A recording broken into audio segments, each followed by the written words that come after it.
जो हमारे last class में दिया था फोर्स ऑन डाइलेक्ट्रिक के ऊपर।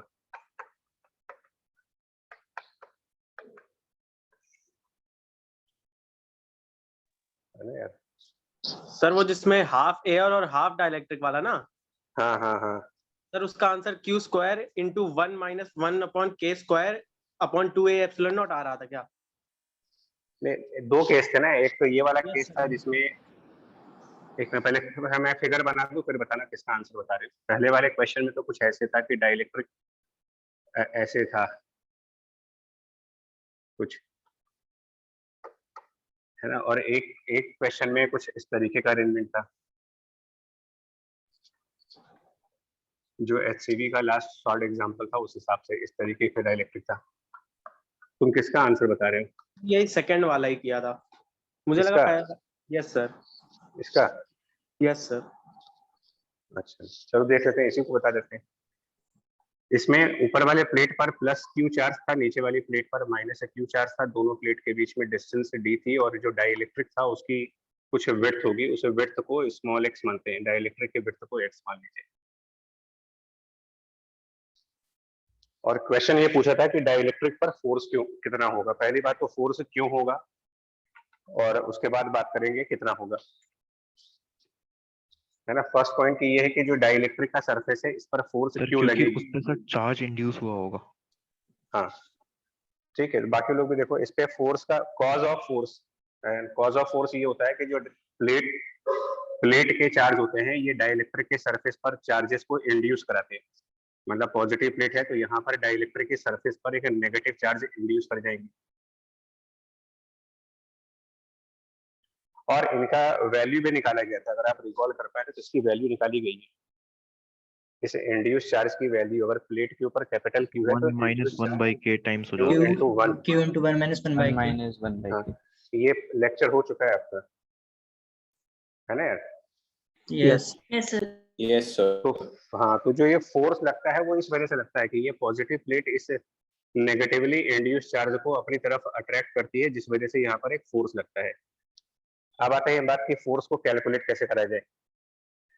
तो इस स्पेसिफिक क्वेश्चन के लिए दो मेथड्स हैं हमारे पास। एक जनरलाइज मेथड दे रहा हूँ, जो आप कहीं पर भी डाइलेक्ट्रिक का फोर्स निकालना हो, चाहे इस वाले केस में चाहे इस वाले केस में, जनरलाइज मेथड है चैप्टर वर्क एनर्जी पावर से, जहां पर कंजर्वेटिव फोर्सेस को पोटेंशियल एनर्जी के टर्म्स में निकाल सकते हैं। और फॉर्मूला होता है कंजर्वेटिव फोर्स अगर F है तो it can be written as minus times du upon dx। ये रिजल्ट याद है आपको वर्क एनर्जी पावर चैप्टर में कि पोटेंशियल एनर्जी। Yes, sir. हाँ, तो ये कंसेप्ट जनरलाइज है, इसको हम यहाँ पर भी यूज कर सकते हैं और यहाँ पर भी यूज कर सकते हैं कि अगर हम पोटेंशियल एनर्जी का फंक्शन फाइंड कर लें तो माइनस ऑफ पोटेंशियल एनर्जी के फंक्शन का जो डेरिवेटिव आएगा वो फोर्स बता देगा आपको। तो उसके लिए हमें यहाँ पर इसकी पहले कैपेसिटेंस फाइंड करनी पड़ेगी। फर्स्ट स्टेप होगा आपको इसका कैपेसिटेंस निकाले, और वो कैसे फाइंड करेंगे वो देखिए। फर्स्ट स्टेप कैपेसिटेंस की, तो इसको भी क्लास में डिस्कस किया गया था कि अगर ये प्लेट पॉजिटिव ये नेगेटिव है तो यहाँ पर हम दो कैपेसिटर्स मान सकते हैं। एक कैपेसिटेंस जो एयर में बन रहा होगा और एक कैपेसिटेंस जो इसे डाइलेक्ट्रिक में बन रहा होगा। और ये कौन सा कॉम्बिनेशन है होगा ये दो कैपेसिटर्स का? अगर आप सीरीज तो net capacitance will be capacitance in air multiplied by capacitance in the dielectric upon capacitance in air plus capacitance in the dielectric. Now capacitance in air epsilon not multiplied by the area divided by ये distance जो air में है। अगर total d है और ये dielectric x length का है तो फिर एयर वाली distance is d minus x। हाँ, और डाइलेक्ट्रिक की कैपेसिटेंस भी इसी फॉर्मूले से आएगी एप्सिलॉन a, बट उसमें डाइलेक्ट्रिक कांस्टेंट मल्टीप्लाई रहेगा एंड डिवाइडेड बाय वो डिस्टेंस x हो गया अपॉन इनका समेशन।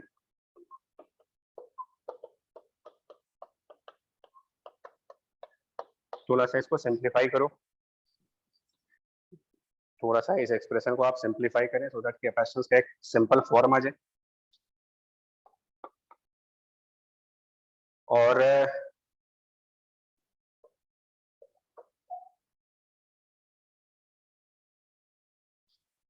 ठीक है, समझ पा रहे हैं इसको यार? Yes, sir. Yes sir. ठीक, ये थोड़ा सा अगर आप सिंप्लीफिकेशन करेंगे तो जो मेरे हिसाब से इसका आंसर आएगा वो आएगा एप्सिलॉन ये upon d minus x times के प्लस एक्स और ऊपर के। एक बार क्रॉस चेक कर लो कि ये आ रहा है नहीं आ रहा, सिंप्लीफाई करके Yes, sir. पक्का कर लेना है ना।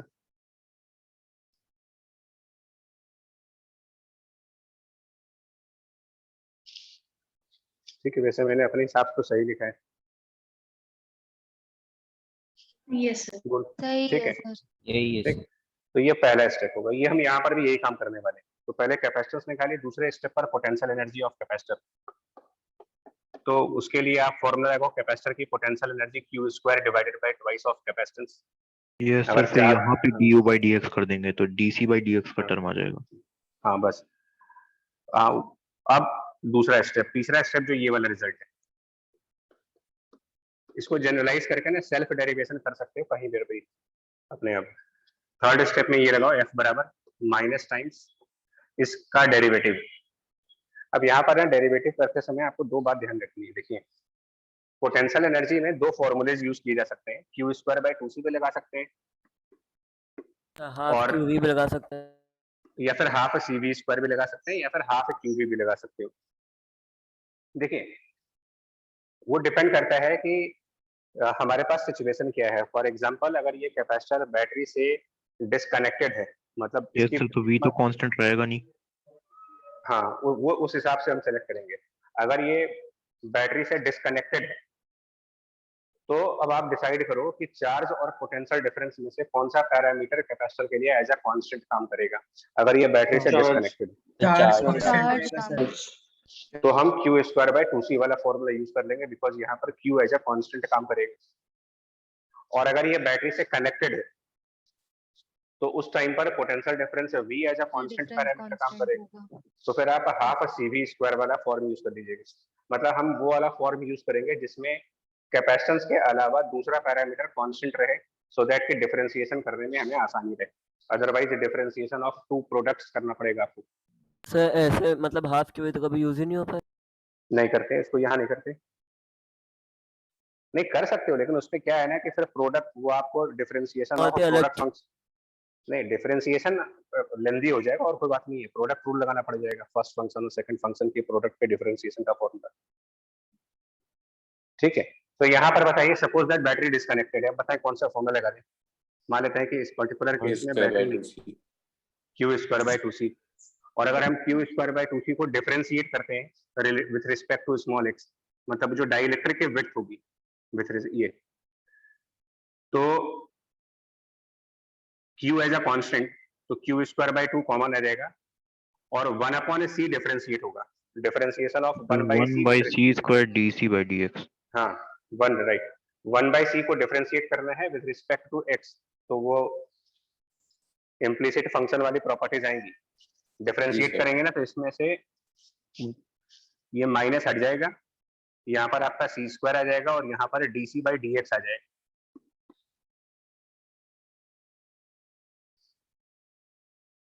ठीक है, ये समझ में आया, 1 बाई सी का डिफरेंशिएशन किया गया Yes, sir. Yes. है, राइट।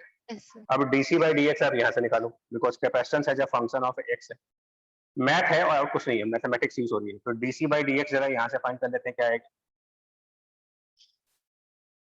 तो देखिए यहाँ पर अगर स्क्रीन कट होगी तो बताना मेरे ख्याल, d c by d x दिख रहा है, एप्सिलॉन ए के और डिनोमिनेटर में ये d माइनस एक्स के प्लस एक्स होल स्क्वायर। थोड़ा सा जगह कम पड़ती है, दिख रहा है ना यार। Yes, sir. जी सर। साथ में माइनस साइन, उसके बाद न्यूमरेटर में 1 माइनस के रहेगा। हाँ 1 माइनस के।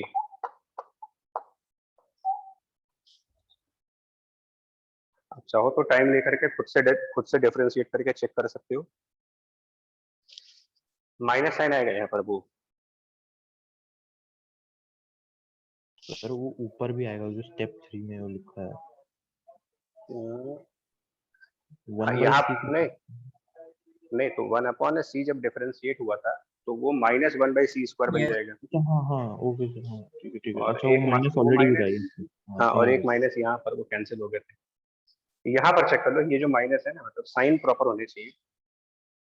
और फाइनली हमारा आंसर बन जाएगा f बराबर। अच्छा, इसमें एक काम और कर सकते हैं ना, जो q² है, इसको हम क्या लिख सकते हैं? अगर q² की बात करें V V square। square. V V square. तो पोटेंशियल डिफरेंस, और dc/dx आपका यहाँ पर है। काफी लंबा एक्सप्रेशन है वैसे इसका, Yes. है ना, मतलब काफी कॉम्प्लिकेटेड फंक्शंस आ रहे हैं यहाँ पर।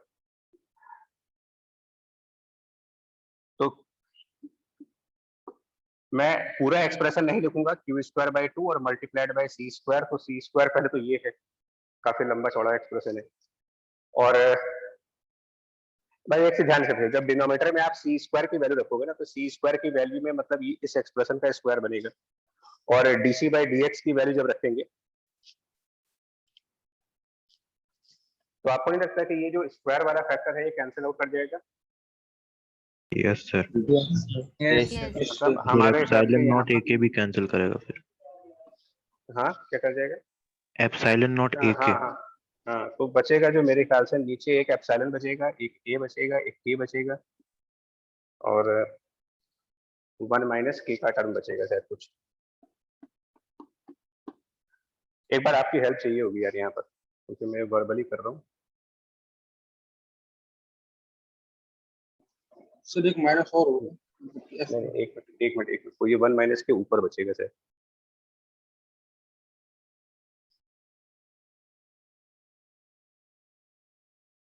Yes sir. Yes. सर एक माइनस और है तो नीचे ये से माइनस को एडजस्ट कर दें, हाँ, ऊपर आएगा ना k-1 शायद, Yes sir. Yes Yes. Numerator में आएगा ना। एक बार आप चेक कर लो, मैं फिर बोलूंगा।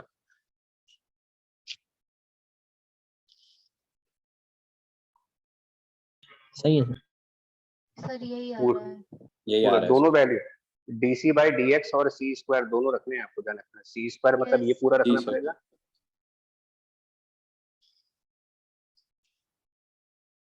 चलिए डन कर दे इसको। Yes. Yes. हाँ ओके, तो ये जो फोर्स है, क्या ये इस पे डिपेंडेंट है x के ऊपर, मतलब इस लेंथ के ऊपर, डाइलेक्ट्रिक की विड्थ के ऊपर? No sir. नो No हाँ, sir. नहीं है। No sir. मतलब डाइलेक्ट्रिक की थिकनेस कितनी भी रहेगी, अमाउंट ऑफ फोर्स सेम ही आना है, independent of the thickness of dielectric. Yes sir. ठीक है। एक ऑल्टरनेटिव मेथड भी है, बट वो यूनिक मेथड है सिर्फ इसी क्वेश्चन के लिए। वो फील्ड वाला। कौन सा? कौन सा फील्ड question से बोलो? देखना। फील्ड से कैसे देखना क्या? इंड्यूस चार्जेस करके। फील्ड से देख के। हाँ, नहीं, एक और मेथड बता रहा हूँ उससे अलावा भी। वो मेथड जो है ना, देखिए, ये बताओ, इस पर्टिकुलर केस में अगर पूछा जाए कि इलेक्ट्रिक फील्ड की जो वैल्यूज होंगी इस पर्टिकुलर केस में, अगर ये प्लस Q और ये माइनस Q है, तो जो एयर वाला स्पेस है वहां पर जो इलेक्ट्रिक फील्ड होगी उसको हम E1 मानते हैं या E एयर मान लेते हैं, और डाई इलेक्ट्रिक के अंदर इलेक्ट्रिक फील्ड की वैल्यू ED मान लेते हैं, E डाई इलेक्ट्रिक।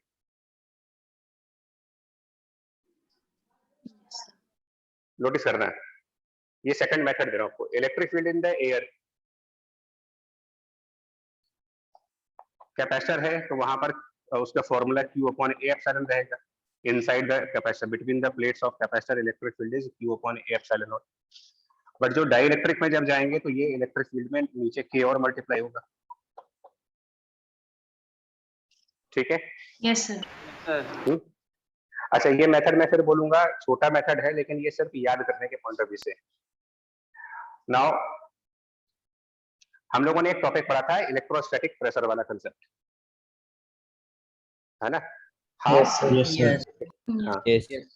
तो एक चीज देखिएगा, electrostatic pressure in this air portion and electrostatic pressure in this dielectric portion. मतलब इधर से भी एक इलेक्ट्रोस्टैटिक प्रेशर आएगी, इधर से भी इलेक्ट्रोस्टैटिक प्रेशर आएगी। उसका फॉर्मूला था हाफ एप्सिलॉन E²। नोटिस करना जरा, हाफ एप्सिलॉन एयर वाली इलेक्ट्रिक फील्ड का स्क्वायर।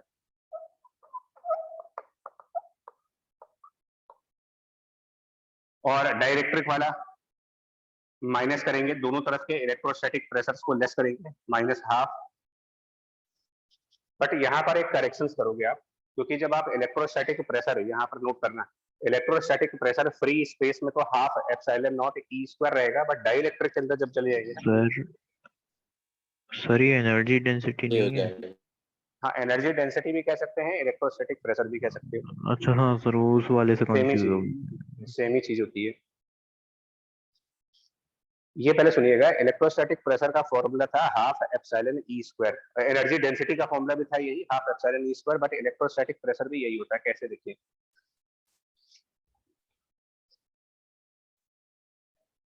पहले इसको ही दिखा देते हैं। इलेक्ट्रोस्टैटिक प्रेशर में कंडक्टर वाले चैप्टर में हम लोगों ने ये पढ़ा था कि अगर आर रेडियस का कंडक्टर है, उसके ऊपर चार्जेस डिस्ट्रीब्यूटेड है, मान लीजिए आर रेडियस के कंडक्टर पे चार्जेस है और उसमें सरफेस चार्ज डेंसिटी सिग्मा है। रिकॉल करिए जरा, इलेक्ट्रोस्टैटिक प्रेशर का फॉर्मूला क्या बना था यहाँ पर? Sigma local square by 2 right, तो it was sigma square upon 2 epsilon naught is the electric field. ये सब हटा दे पहले,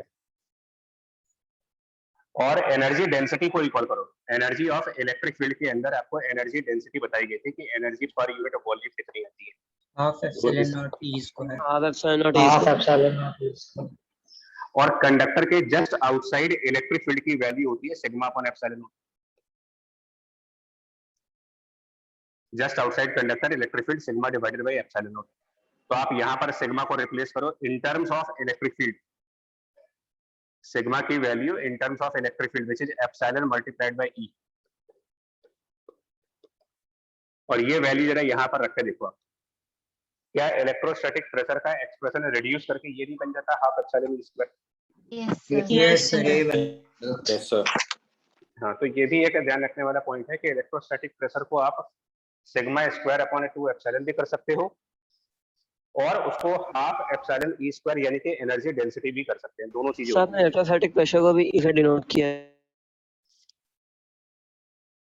नहीं, वो सॉरी, उसको कैपिटल पी मान लीजिए। पॉइंट समझ में आया इस चीज यस सर। Yes sir. कि एनर्जी डेंसिटी प्रेशर को रिप्रेजेंट करने की क्वांटिटी भी है। Energy density represents pressure value half epsilon naught E square.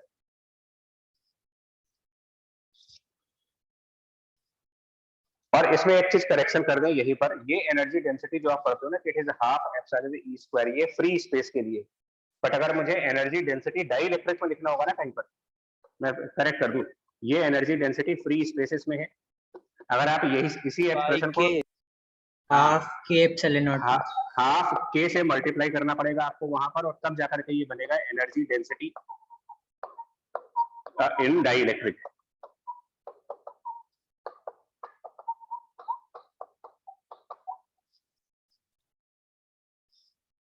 Yes sir. ठीक, यस। चलिए यस।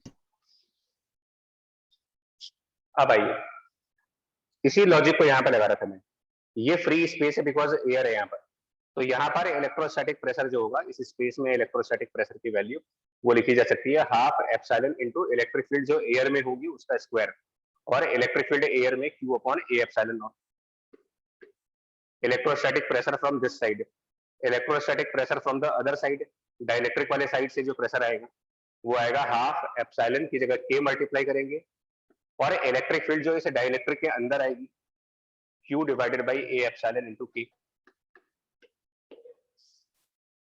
और difference in the electrostatic pressure को जब आप इस सरफेस के एरिया से मल्टीप्लाई करेंगे, अब ये सरफेस प्लेट के पैरेलल है, डाइलेक्ट्रिक की ये सरफेस और प्लेट पैरेलल है, तो multiplied by the area, electrostatic pressure multiplied by area.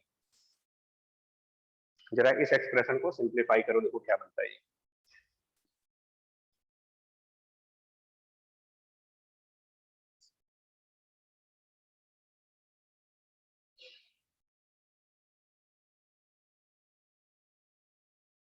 सब ये माइनस भी होगा ना? अरे माइनस है हाँ बीच में।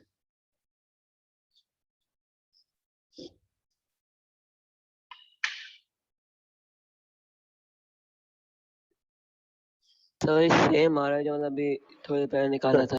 करके देखो, सेम करके आ गया सर। करके देख लीजिए, जरूरी नहीं है कि हम कर रहे हैं तो सेम आएगा ही, बट वेरिफिकेशन जरूरी है। सर भले ही बैटरी डिस्कनेक्टेड है, लेकिन सर ये जो डाइलेक्ट्रिक है वो पूरे प्लेट के डायमेंशन का है, इसलिए हम लोग यहाँ पर फील्ड वाला मेथड भी यूज कर सकते हैं ना सर। फील्ड का मेथड मतलब ये वाले मेथड की बात कर रहे हो या दूसरा मेथड है जो? नहीं सर, मतलब सिर्फ field into charge equal to force वो वाला है। वो तो कहीं भी लगा सकते हो, डाइलेक्ट्रिक अगर पूरा ना भी होता तो भी लगाते। सर मतलब जैसे अगर डाइलेक्ट्रिक आधा होता इसी कंडीशन में, मतलब बैटरी डिस्कनेक्टेड में, तब भी लगा तो सकते थे। हाँ लगा सकते हैं। इसको पहले क्रॉस चेक तो करो यार, ये रिजल्ट जो बन रहा है आपका मैच कर रहा है नहीं कर रहा है, पहले मैच कर रहा है सर। तो ये भी एक मेथड है इसको डाइलेक्ट्रिक के फोर्स निकालने का। अब यहाँ पर इस क्वेश्चन में बहुत सारे कंट्राडिक्शंस हैं। ये क्वेश्चन आपको एरडो में मिलेगा, ये क्वेश्चन एचसीवी में मिलेगा, लेकिन दोनों के सॉल्यूशंस अलग अलग हैं। सेम क्वेश्चन दोनों बुक्स में है, बट एचसीवी का सॉल्यूशन अलग है और एरडो का सॉल्यूशन अलग है। और राइट सॉल्यूशन जो है वो ये एक्चुअल में, जो एचसीवी का सबसे लास्ट एग्जांपल है उसमें उन्होंने बेसिकली क्या किया है कि डाइलेक्ट्रिक कैपेसिटर को वाटर में डाल दिया है, पानी के अंदर, और डाइलेक्ट्रिक मतलब कि वाटर को एज ए डाइलेक्ट्रिक यूज किया गया। सबसे लास्ट सॉल्व एग्जांपल की बात कर रहे हैं, सबसे आखिरी वाला। और उसमें ये पूछा गया था कि जो वाटर है वो कितनी हाइट तक जाएगा इसमें। अगर बुक हो तो आप उसके क्वेश्चन को रीड कर सकते हो। कैपेसिटर की दोनों प्लेट्स में से लोअर वाली प्लेट को पानी में डिप किया और पानी जो है वो दोनों प्लेट के बीच में कुछ हाइट तक चला गया है। वो हाइट कैलकुलेट करने के लिए उसने पूछा है। Yes sir. और सेम क्वेश्चन एरडो में है, बट एरडो का आंसर अलग है, एचसीवी का आंसर अलग है, और अनफॉर्चुनेटली एचसीवी का आंसर गलत है इस बार सॉल्व एग्जांपल।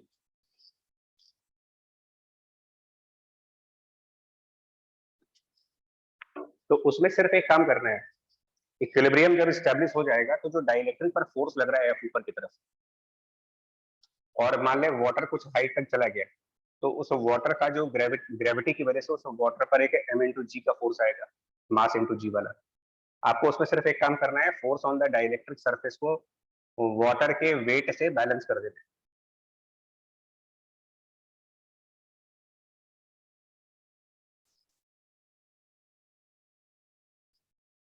चलिए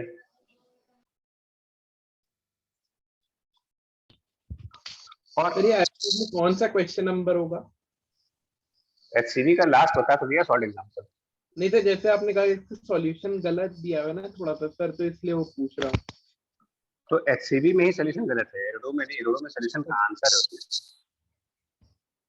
चलिए जरा ऑब्जेक्टिव मेथड से मुझे ये बताओ, अगर ये प्लेट बैटरी से कनेक्टेड है, मान लीजिए इमेजिन करिए कि बैटरी कनेक्टेड है पोटेंशियल डिफरेंस से V की, सो दैट कि ये पॉजिटिव ये नेगेटिव प्लेट, और इसके अंदर डाइलेक्ट्रिक है। क्विक मेथड से बता रहे हैं, अगर ये डिस्टेंस x है तो कितना फोर्स लगेगा यहाँ पर, डाइलेक्ट्रिक कांस्टेंट K और यहाँ पर एयर। आप वो कंसेप्ट लगाओ इलेक्ट्रोस्टैटिक प्रेशर डिफरेंस वाला। हालांकि एनर्जी मेथड भी लगा सकते हो, वो जनरलाइज है, वो ऑप्शन भी है।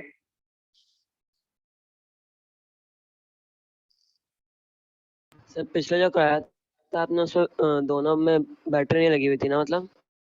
नहीं, पिछले वाले में बैटरी नहीं थी, मैं बता दे रहा हूँ। पहला मेथड जो जनरलाइज है, force equals to minus d upon dx and this u, हाफ CV। प्रॉब्लम आएगा इसमें, लेकिन आप करो, करके देखो प्रॉब्लम आएगा इसमें।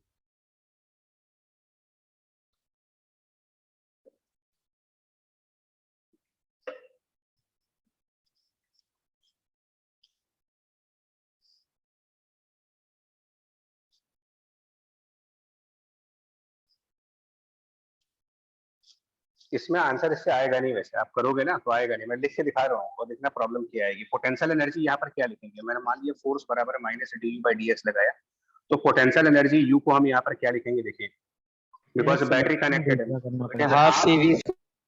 Half into capacitance into v square, half CV square,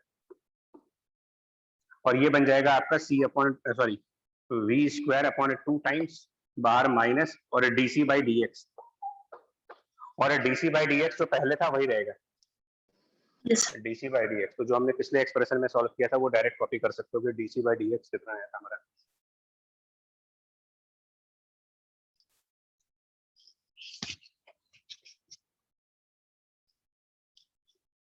यार वो लिख दें, कैपेसिटेंस जो आया था इसमें वो था ए एप्सिलॉन के अपॉन के टाइम्स और प्लस एक्स, ये था कैपेसिटेंस। तो डीसी बाई डी एक्स जब इसका करेंगे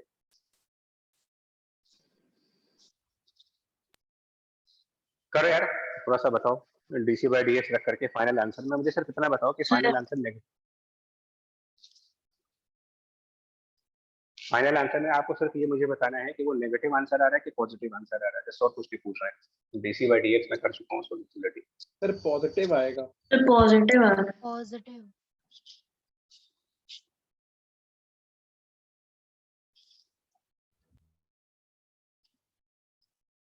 देखो गलती कर रहे हो, डीसी बाई डी एक्स में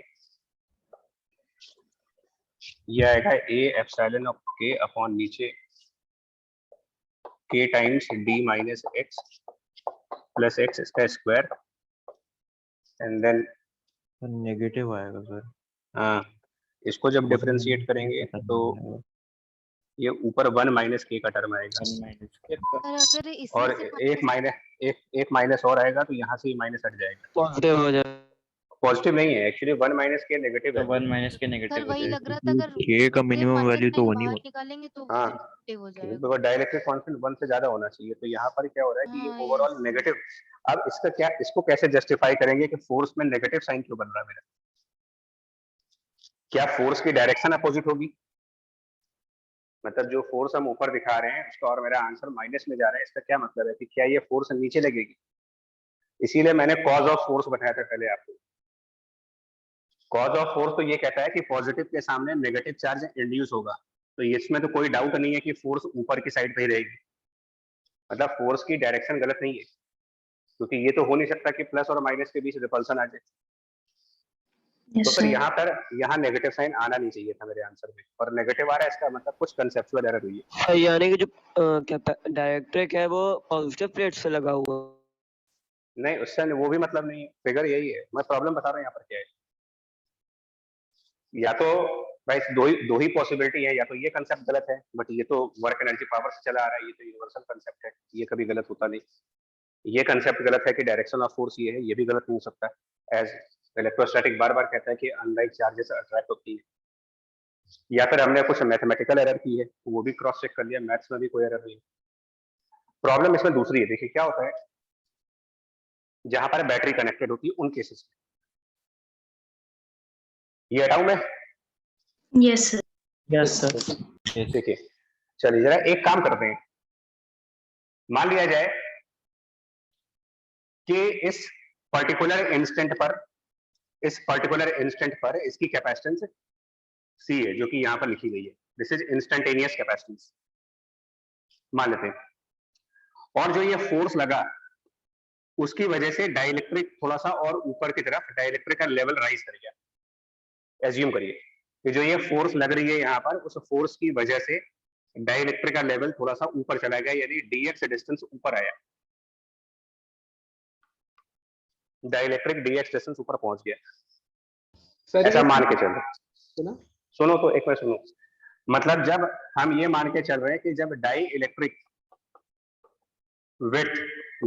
की विड्थ जब x थी, तो हमारा पोटेंशियल एनर्जी U था और कैपेसिटेंस C थी।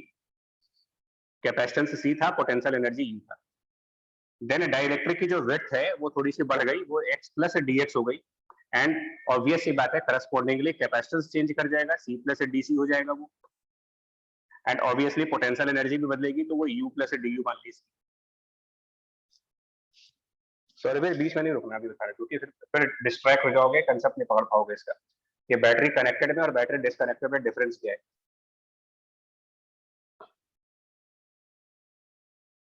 एक बात बताइए, अगर हम ये हाइपोथेटिकल सिचुएशन मानते हैं कि जो डाइलेक्ट्रिक का लेवल है वो थोड़ा सा राइज करेगा, मानते हैं, जिस वजह से कैपेसिटेंस बदलेगी, तो क्या इन प्लेट्स पर अभी भी उतना ही चार्ज होगा जितना पहले था अगर बैटरी कनेक्टेड है यहाँ पर? No sir.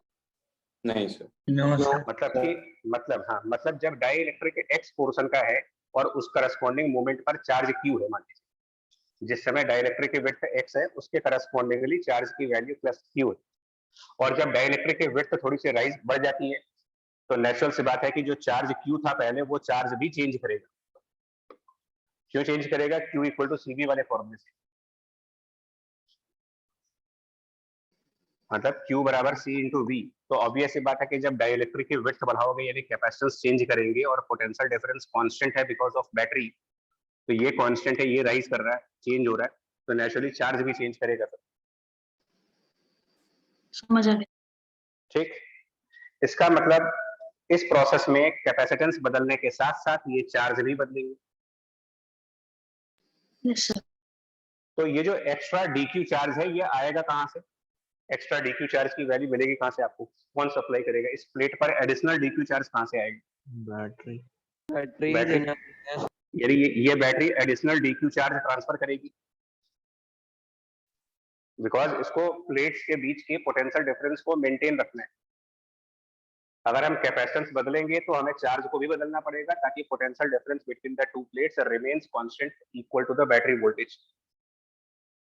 और अगर बैटरी कुछ एडिशनल चार्ज ट्रांसफर करेगी तो ये कुछ वर्क भी करेगी, यानी कि केमिकल एनर्जी लूज करेगी।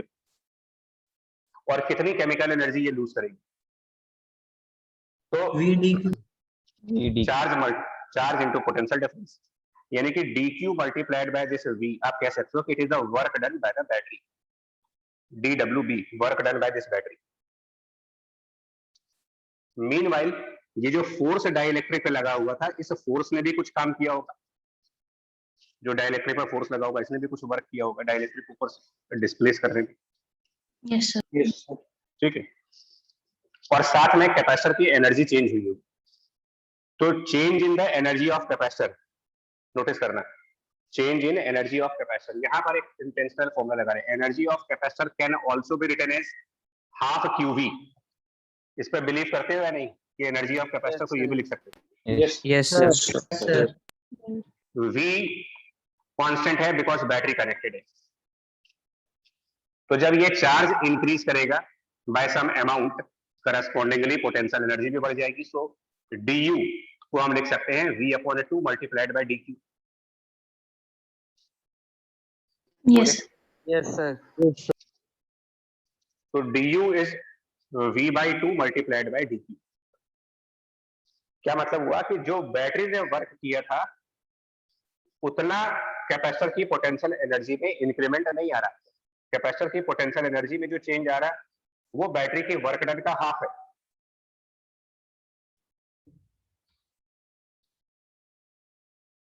पॉइंट क्लियर है? Yes sir. Yes yes sir. Yes sir. Right. तो बाकी कहाँ गया फिर? बाकी का पोर्शन कहाँ चला गया भाई? अगर आप इसको एनर्जी के कंजर्वेशन प्रिंसिपल, हाँ, एनर्जी के कंजर्वेशन प्रिंसिपल से देखो कि अगर यहाँ पर केमिकल एनर्जी लूज हो रही है और कैपेसिटर की पोटेंशियल एनर्जी इंक्रीज हो रही है और वो अनइक्वल है, तो डिफरेंस वैल्यू तो कहीं जाएगी ना। यस भाई first is the loss in chemical energy,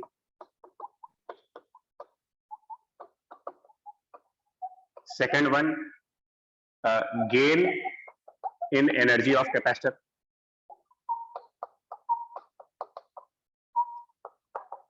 unequal है, लॉस ज्यादा है, यानी कि कुछ जो बाकी का पोर्शन है वो इस फोर्स के वर्क डन में जाएगा जो डाइलेक्ट्रिक ऊपर शिफ्ट करने में गया होगा। Yes sir. ठीक है, कह सकते हैं सारा process. Yes sir. Yes sir. ठीक, क्या बनेगा एक्सप्रेशन इस हिसाब से अब एफ डी एक्स का?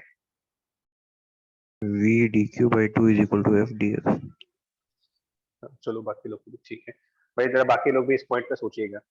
बैटरी कनेक्टेड वाली प्रॉब्लम में ये दिक्कत जो आ रही है ना, इससे जो हम आंसर निकाल रहे हैं माइनस आ रहा है, और वो हमेशा आएगा। जब भी आप बैटरी कनेक्टेड प्रॉब्लम्स के अंदर फोर्स को इस एक्सप्रेशन से निकालोगे आपका आंसर हमेशा नेगेटिव साइन में जाएगा। डिस्पाइट ऑफ द फैक्ट कि फोर्स की डायरेक्शन सही दिखाई गई है, उसके बाद भी आंसर नेगेटिव आएगा। क्योंकि वो क्या हो रहा है, आप इस एक्सप्रेशन को समझो, F equal to minus d by d x में माइनस साइन क्यों आता था? F equal to minus d by d x में negative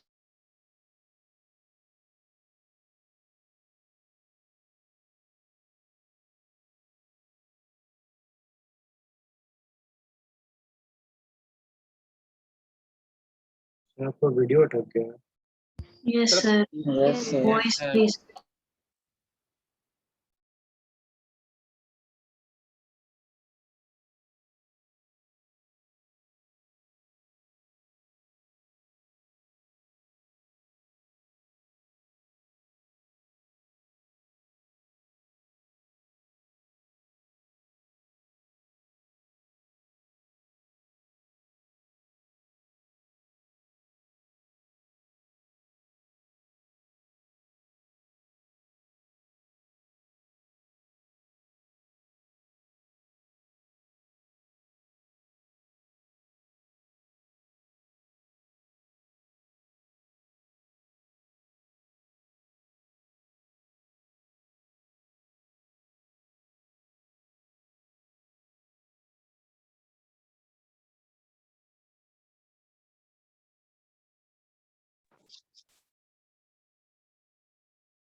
hello yes sir. Yes, sir.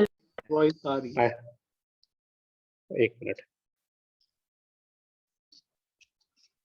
देखो मैं डिस्कस कर रहा था, थोड़ा जल्दी करिए, कंसेप्चुअल प्रॉब्लम फंसी हुई है। एफ डी एक्स हमने कहा work by the conservative force होता है।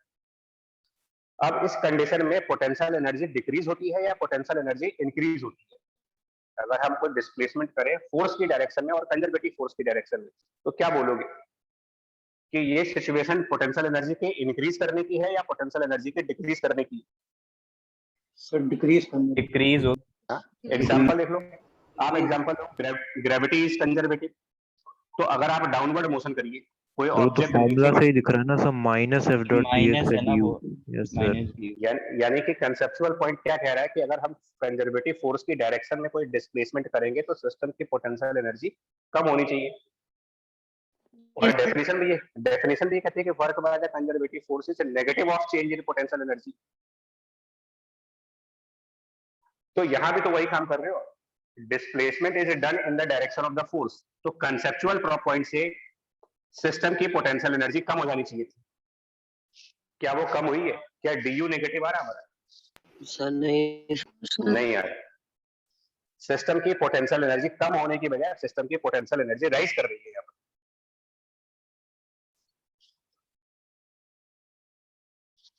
ये प्रॉब्लम बैटरी किस वजह से हो रही है? ऐसा क्यों हो रहा है कि हमारा डिस्प्लेसमेंट कंजर्वेटिव फोर्स के डायरेक्शन में है? कंजर्वेटिव फोर्स क्यों बोल रहा हूं? बिकॉज ये कोलम्बिक फोर्स है, बावजूद उसके डी नेगेटिव नहीं आ रहा है, क्योंकि जो लॉस पोटेंशियल एनर्जी में एक्सपेक्टेड था, जितना लॉस पोटेंशियल एनर्जी में एक्सपेक्टेड था, उससे ज्यादा सिस्टम को एनर्जी एक्सटर्नल सोर्स बैटरी से मिल भी रही है साथ।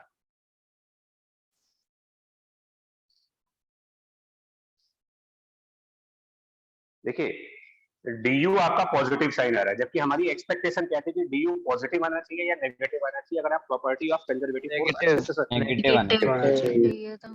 तो ये आना तो माइनस में ही चाहिए था, लेकिन हुआ क्या, जितना ये माइनस में आ रहा था उसमें बैटरी वाली एनर्जी ऐड कर दे अगर, वो पॉजिटिव हो जाएगा। v/2 हो जाएगा, मतलब फिर हो जाएगा। बहुत कम ही लोग इस पॉइंट को समझ पाएंगे यार कि पोटेंशियल एनर्जी इंक्रीज क्यों हो रही है, जबकि वर्क एनर्जी पावर के प्रिंसिपल के हिसाब से पोटेंशियल एनर्जी कम होनी चाहिए, because the displacement is in the direction of force. मैं बोल रहा हूं आपसे, फिर से सुनिएगा, पोटेंशियल एनर्जी रिड्यूस होनी चाहिए थी, बट जिस अमाउंट से पोटेंशियल एनर्जी को रिड्यूस करना था उससे डबल अमाउंट की एनर्जी बैटरी से वापस इस सिस्टम के अंदर फीड की जा रही है।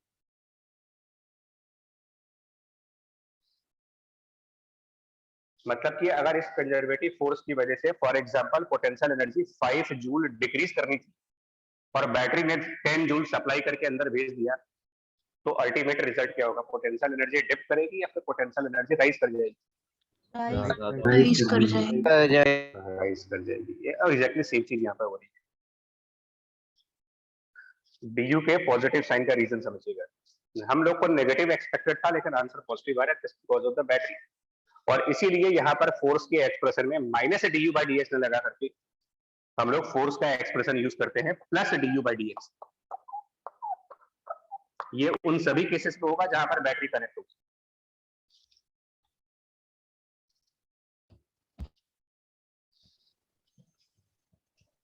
सर मतलब यहाँ पर एक नॉन कंजर्वेटिव फोर्स भी वर्क की है और नॉर्मल जो कंजर्वेटिव कोलम्बिक फोर्स की उसके सिवाय। नहीं, नॉन कंजर्वेटिव फोर्स मतलब कि बैटरी ने वर्क किया। नॉन कंजर्वेटिव मतलब बैटरी बोल सकते हैं। हाँ,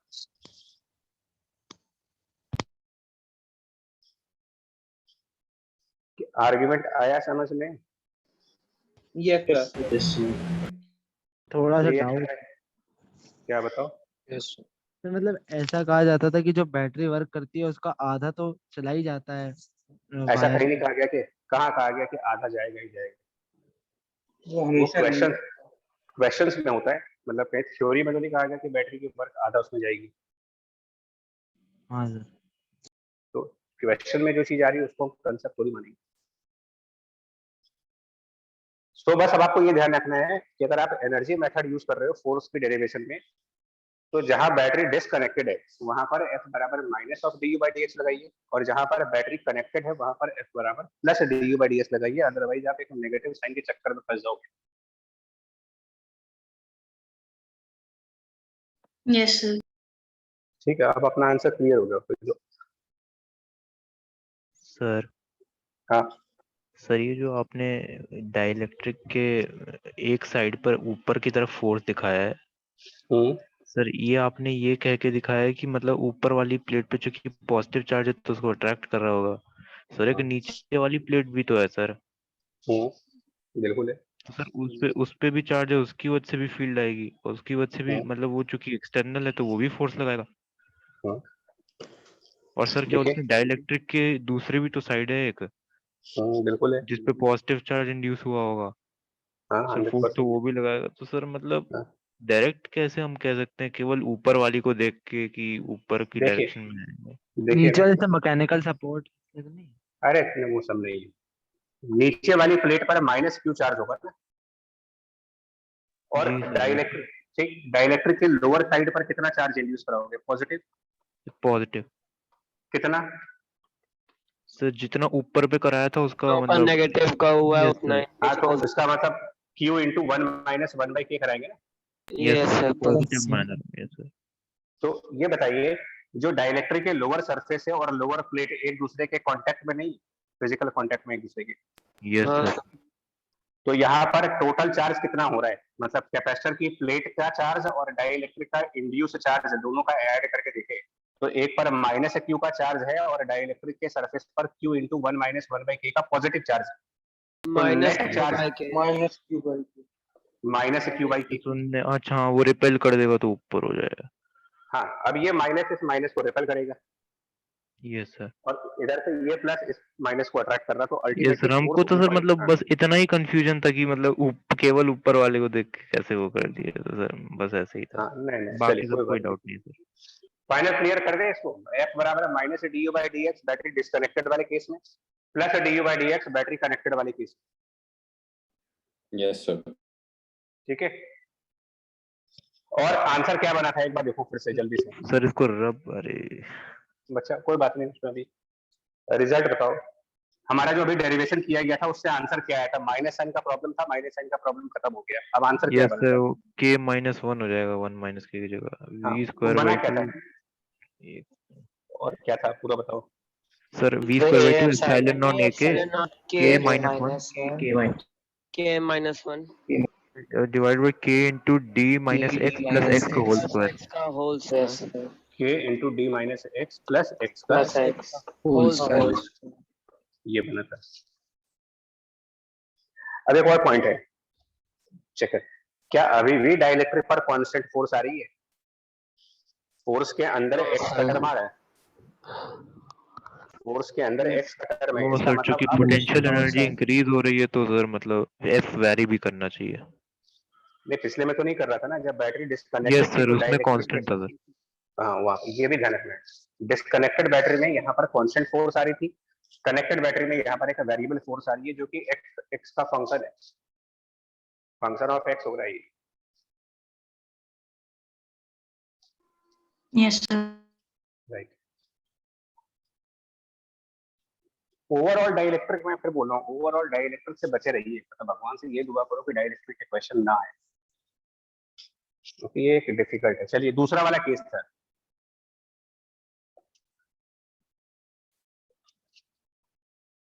देव सचान जी अगर आप हो तो आप बताएं कि आपका आंसर सही है था कि गलत था? सर ये पिछले वाले का हाँ, सर गलत था मेरा। तो अब उसमें ये चेक करो कि कंसेप्चुअल एरर की थी या कोई मैथमेटिकल एरर थी। सर नहीं सर वही कंसेप्चुअल इंड्यूस करा के सर हर एक की वजह से फील्ड की वजह से फोर्स निकाल लिया तो सही आ गया सर। हाँ उससे भी आ जाएगी। इसको देखो, ये फर्स्ट केस बैटरी डिस्कनेक्टेड, बहुत ध्यान से सुनिएगा, बैटरी डिस्कनेक्टेड फर्स्ट केस है, डाइलेक्ट्रिक का एक्स पोर्शन अंदर है, total length of the plate को एल मान लीजिए, टोटल लेंथ एल, और इनकी इनसाइड वाली विड्थ, बिकॉज ये रेक्टेंगुलर प्लेट्स होंगी तो ये इस तरीके की प्लेट्स होंगी, तो ये वाली विड्थ बी है, और डाइलेक्ट्रिक की डायमेंशन भी प्लेट के डायमेंशन से मैच कर रही है, मतलब डाइलेक्ट्रिक भी ऐसे जाने पर ये भी इसका बी विड्थ है। क्या फिगर क्लियर है इसमें, मतलब इंफॉर्मेशन क्लियर है? Yes sir. Yes, sir. ठीक है, और ये डिस्टेंस डी, फोर्स निकालना है इसे डाइलेक्ट्रिक पर क्या होगा। एक बार फिर से रीजन है, कॉज क्या है फोर्स का, फोर्स पहली बात क्यों होगी एंड देन कितनी होगी, कॉज, कॉज जानना इसलिए जरूरी है कि असर्शन, रीजनिंग, ट्रू फॉल्स या और भी Induce क्वेश्चंस के लिए। induction of sir charges। यहाँ पे एल इनफिनिटी या फिर फाइनाइट होगी? नहीं एल को लार्ज ही मानना है, मतलब कैपेसिटर जहां दिया जाए, देखो वैसे तो एल फाइनाइट होता है, लेकिन क्या होता है कि ये जो डी होता है ना ये बहुत छोटा होता है, मतलब मान लीजिए 1 मीटर लेंथ है और ये 1 मिलीमीटर है, तो 1000 टाइम्स लार्जर, तो उसको इनफाइनाइट प्लेट ही मानते हैं हम लोग। अरे बात समझ में, एल एल इनफाइनाइट कंपैरेटिवली है, एब्सोल्युटली इनफाइनाइट नहीं है, एब्सोल्युटली तो कोई भी चीज इनफाइनाइट नहीं हो सकती।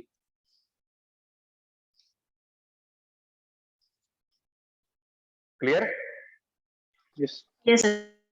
चलिए फोर्स निकालना है, पहले रीजन बताओ, तो रीजन जो पहला समझ में आ रहा है वो ये तो समझ सर में आता है कि चार्ज हाँ इंड्यूस हुआ Charge. और बाकी चार्ज इंड्यूस प्लेट होगा तो सर फोर्स जो लगा प्री दी कुलम्बिक। एग्जिस्टिंग फील्ड थी, जब डाइलेक्ट्रिक नहीं था वहां पे जो प्री एग्जिस्टिंग फील्ड थी, डाइलेक्ट्रिक के आने की वजह से फील्ड लाइंस कुछ ना कुछ बेंड कर गई होंगी, फ्रिंजिंग हो गई होंगी सर उसकी।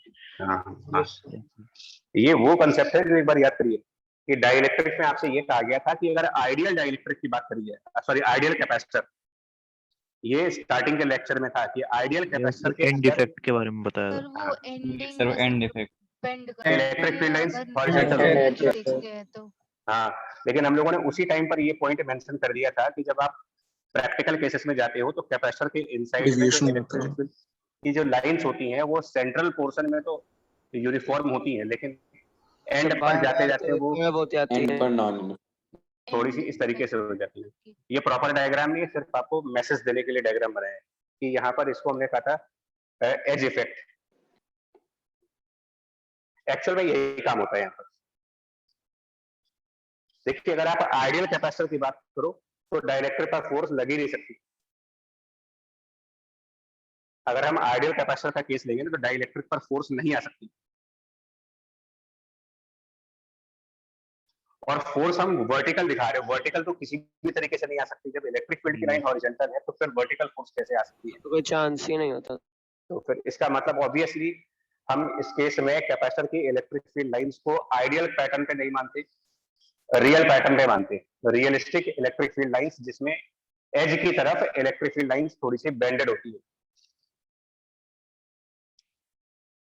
और ऐसे में क्या होता है कि जब इसके अंदर हम डाइलेक्ट्रिक को इंसर्ट करेंगे, सर ये जो डाइलेक्ट्रिक है सर, ये दो कैपेसिटर के बीच में है, तो सर दो इंटरफेस भी होंगे, तो सर इंटरफेस के पैरेलल जो फोर्स होगी वो भी तो डाउनवर्ड ही लगेगी सर। मतलब मैं कह रहा हूँ ये नहीं डाउनवर्ड फोर्स का। नहीं सुनिए, आराम सुनिए पहले। जो डाइलेक्ट्रिक हमने डाला है, मान लीजिए इधर पॉजिटिव प्लेट है, इधर नेगेटिव प्लेट है, तो इसके सामने डाइलेक्ट्रिक पर नेगेटिव चार्ज इंड्यूस होंगे और नेगेटिव प्लेट के सामने डाइलेक्ट्रिक पर पॉजिटिव चार्ज इंड्यूस होंगे। अब नोटिस करो, इलेक्ट्रिक फील्ड लाइंस, ध्यान दीजिएगा, इलेक्ट्रिक फील्ड लाइन हॉरिजॉन्टल नहीं है, वो थोड़े से एंगल पर है इस तरीके से।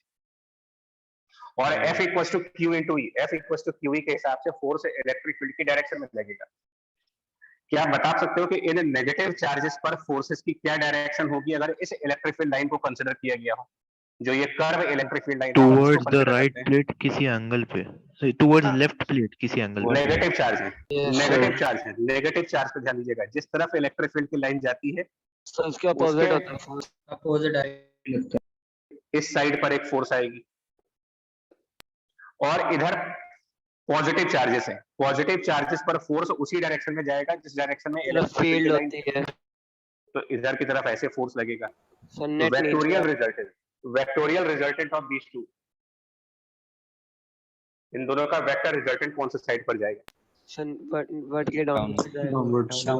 तो ये तो रीजन हो गया। मतलब ये जो फोर्स है, it is due to interaction of induced charges with electric field lines. फिर से रिपीट कर रहा हूं, this force is outcome of interaction between the induced charges with electric field lines near the edge of plate, near the edge of plate, because there the electric field lines are non-horizontal.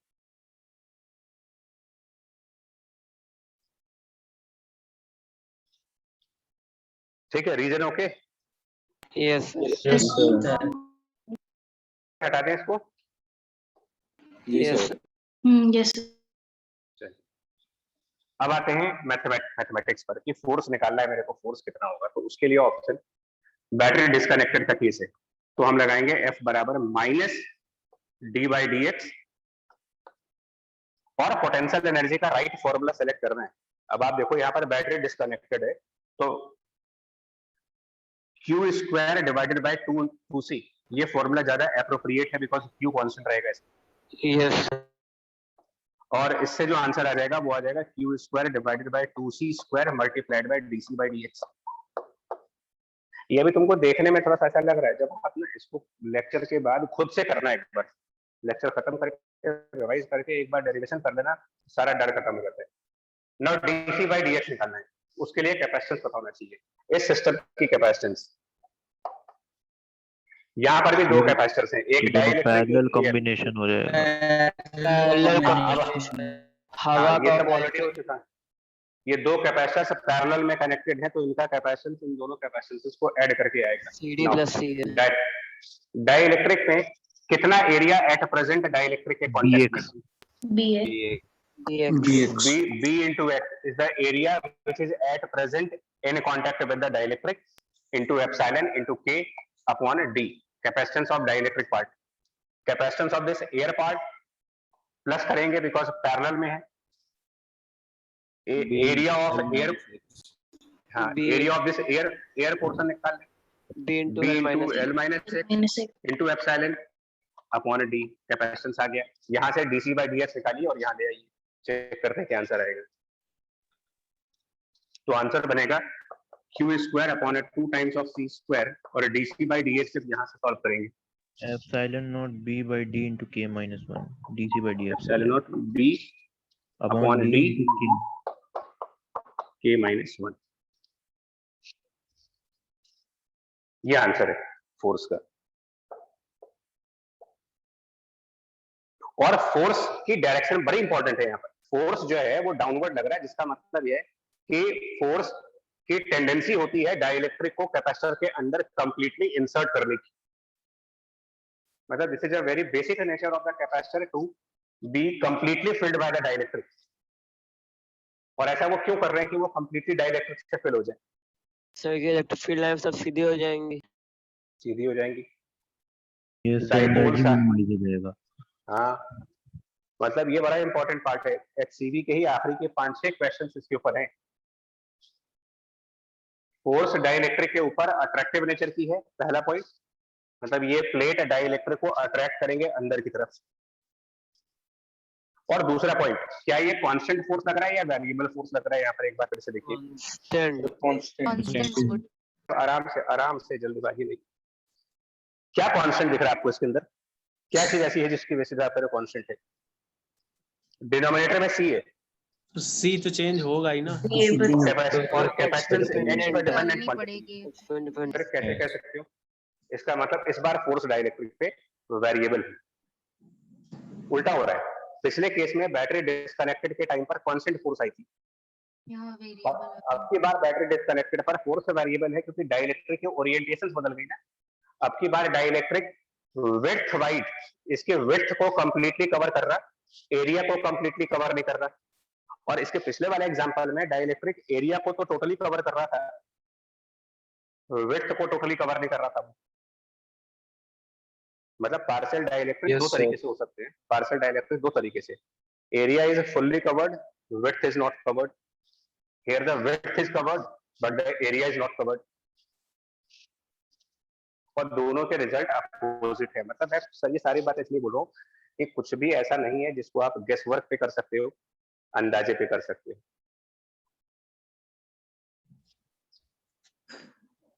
ठीक है, ये force clear हुआ? Yes sir. जी sir.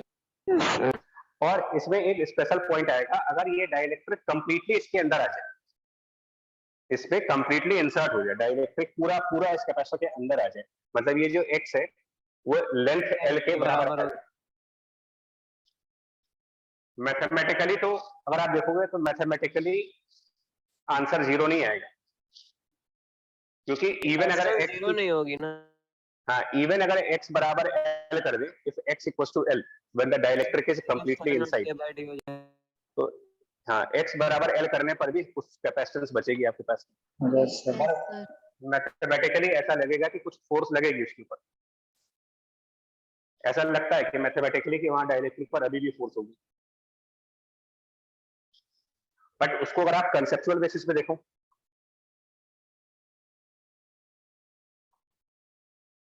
Conceptual basis ये कहता है कि जो डाइलेक्ट्रिक है वो इसके इनसाइड कंप्लीटली आ चुका। इलेक्ट्रिक फील्ड लाइंस एक बार फिर से रिकॉल करा रहा हूं। जो प्लेट्स हैं ये पॉजिटिव प्लेट है ना नेगेटिव प्लेट, याद करिए इस साइड फ्रिंजिंग है, इलेक्ट्रिक फील्ड लाइंस थोड़ी सी लाइन कर्व है, और इधर भी फ्रिंजिंग है, और इधर पे नेगेटिव चार्जेस इंड्यूस हैं, इधर पे पॉजिटिव चार्जेस इंड्यूस हैं। अब जरा एक लॉजिक समझो। टॉप साइड पे कैपेसिटर की प्लेट की टॉप साइड पर इस नेगेटिव चार्ज और इस पॉजिटिव चार्ज पे जो फोर्सेस की डायरेक्शंस आएंगी, नेगेटिव इंड्यूस चार्ज के ऊपर, नेगेटिव इंड्यूस चार्ज के ऊपर फोर्स इलेक्ट्रिक फील्ड के अपोजिट, पॉजिटिव इंड्यूस चार्ज जो बनेगा वो 0 हो जाएगा इधर। और बॉटम साइड देखिए, हाँ बॉटम साइड देखिए, इस नेगेटिव चार्ज पर इस इलेक्ट्रिक फील्ड लाइन के अपोजिट जाना है आपको, यानी इधर की तरफ, और इस पॉजिटिव चार्ज पर इधर जाना है। अब बताओ इन सारी फोर्सेस का रिजल्टेंट क्या आएगा? 0। तो लॉजिकली आंसर 0 होगा। मतलब जब ये कैपेसिटर पे कंप्लीटली इंसर्ट हो जाएगा तो now the force on dielectric will become 0, जो कि यहां से आपको दिखेगा नहीं, यहां से ऐसा लगेगा कि फोर्स अभी भी लग रही है। तो सर इस सर, चीज का जो क्या हम- रीजन है कि मैथमेटिकल और कंसेप्चुअल लॉजिक अलग अलग आंसर दे रहा है? देखिए, जो आप मैथमेटिकल कंसेप्ट लगा रहे हो उसमें क्या हो रहा है कि जो ये एनर्जी का फॉर्मूला है ना Q स्क्वायर बाय 2C वाला, यस सर। ये फॉर्मूला फ्रिंजिंग इफेक्ट को नेग्लेक्ट करके लिया गया है। आप रिकॉल करें तो कैपेसिटर की एनर्जी का फॉर्मूला एनर्जी डेंसिटी से भी डिराइव किया जाता है, half epsilon not E square को वॉल्यूम से मल्टीप्लाई। Yes sir. ठीक, तो इसका मतलब हमने ये माना है उस डेरिवेशन में कि कैपेसिटर के अंदर electric field completely uniform. Mathematically problem ये है कि यहाँ पर एक इनडायरेक्ट इनविजिबल अजम्पशन है that electric field is considered to be uniform from the top to bottom. ये प्रॉब्लम है। इन दोनों में से सही कौन सा है? अच्छा हाँ सर, उसी को मान के Q²/2C आता है। वही आता है। तो सर फिर जबकि हमने फिर ये यूज क्यों किया फिर इस फॉर्मूले को फिर, अगर ये किसको? मतलब सर Q²/2C का d/dx कर दिया हमने, ये हाँ मतलब ये जानते हुए भी कि सर वो ये नॉन यूनिफॉर्म फील्ड है हाँ, आइडियल तो कैपेसिटर केस लिए। उस पे आ रहा हूँ, उस पे भी आ रहा हूँ। मतलब यहाँ पर दो कंट्राडिक्शन साथ में चल रहे हैं। एक तो ये चल रहा है कि जब आपको न्यूमेरिकल करना है तो आप एनर्जी को आप Q²/2C लगा रहे हो, मतलब न्यूमेरिकल करते वक्त हम फ्रिंजिंग को भूल जा रहे हैं। लेकिन जब मुझे फोर्स को जस्टिफाई करना है तो हम फ्रिंजिंग के बेस पे ही जस्टिफाई कर रहे हैं कि फ्रिंजिंग की वजह से फोर्स आ रहा है यहाँ पर। मतलब कॉज को एक्सप्लेन करने के लिए इलेक्ट्रिक फील्ड के नॉन यूनिफॉर्म बिहेवियर को कंसीडर किया गया है और उसकी मैथमेटिक्स को एक्सप्रेस करने के लिए ये किया गया। इसका मतलब ये हुआ कि फोर्स का ये एक्सप्रेशन प्रॉपर नहीं है, क्योंकि अगर हम फ्रिंजिंग को कंसीडर करेंगे तो कैपेसिटर की एनर्जी का बड़ा ही कॉम्प्लिकेटेड एक्सप्रेशन बनता है हमारे, बहुत ही कॉम्प्लिकेटेड सर ये एक्सप्रेशन। अप्रोक्सीमेट वैल्यू कह सकते हैं फोर्स का हाँ मतलब, हाँ, बट सर ये ये हमारे श्योरिटी की डायरेक्शन नीचे ही होगा। ये श्योरिटी जब थोड़ा सा हायर लेवल पे जाएंगे, जब हायर फिजिक्स में, तो बस वो चांस मिलेगा नहीं, बिकॉज इंजीनियरिंग में जाओगे तो फिजिक्स छूट जाएगी आपकी। तो वहां पर कैपेसिटर की एनर्जी के एक्सप्रेशन को मॉडिफाई किया जाता है। ये एक्सप्रेशन सिंपलेस्ट फॉर्म में था, एक्चुअल एक्सप्रेशन कुछ और होगा, और उस एक्चुअल एक्सप्रेशन के बेसिस पर फोर्स का फॉर्मूले भी अलग अलग हैं। इसलिए कंट्राडिक्शन आ रही है कि मैथमेटिकली कुछ और रिजल्ट, थियोरेटिकली कंसेप्चुअली कुछ और बन रहा आंसर में। समराइज कर देते हैं यार। देखो हमें कौन सा, इसीलिए 12th लेवल पर आपसे बार बार मैं कहता हूं कि बहुत डीपली न जाए टॉपिक्स में, बहुत ज्यादा इफ बट वाई के चक्कर में फंस जाओगे तो आपका टारगेट नहीं होगा। आप जिस एग्जाम की प्रिपरेशन कर रहे हो वो प्योरली न्यूमेरिकल बेस्ड है। तो हमें इतना समझ लेना है जिससे कि हमें चीजों को रिवाइज करने में और पढ़ने में प्रॉब्लम ना हो। बस कहीं कहीं पर आपको 100% आंसर मिल ही नहीं सकता, 12th लेवल पर नहीं मिल सकता 100% आंसर, इसको एक्सेप्ट कर ले।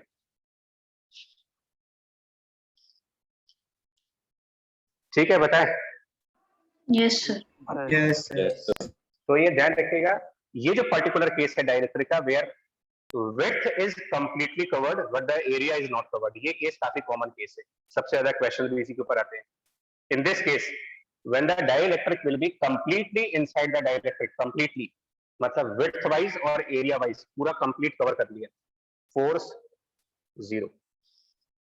और अगर डाइलेक्ट्रिक width wise तो completely कवर कर रहा है but area wise partially cover किया गया है, तो पार्शियली कवर्ड डाइलेक्ट्रिक में फोर्स का ये एक्सप्रेशन बनेगा। बट इसमें भी ध्यान देना है, कैपेसिटेंस को आप इंस्टेंटेनियस वैल्यू पर रखेंगे। फॉर एग्जांपल अगर आपसे कहा जाए कि what is the value of the force when dielectric is 3L/4 inside the capacitor, sir तो C का वैल्यू भी निकालेंगे सर ऊपर वाले फॉर्मूले से। तो यहाँ पर ये कैपेसिटर मतलब जिस डाइलेक्ट्रिक जितना अंदर जा चुका है, जितनी लेंथ अंदर उसकी आ चुकी है, वो लेंथ पहले यहाँ पुट की जाएगी, करस्पॉन्डिंग कैपेसिटेंस निकाली जाएगी और वो कैपेसिटेंस यहाँ सब्स्टिट्यूट की जाएगी, देन फोर्स आएगी। मतलब कि ये इंस्टेंटेनियस फोर्स है, जिस इंस्टेंट पर फोर्स निकालनी है उस इंस्टेंट की ये एक्स चाहिए हो गया, except the case where the x equals to L.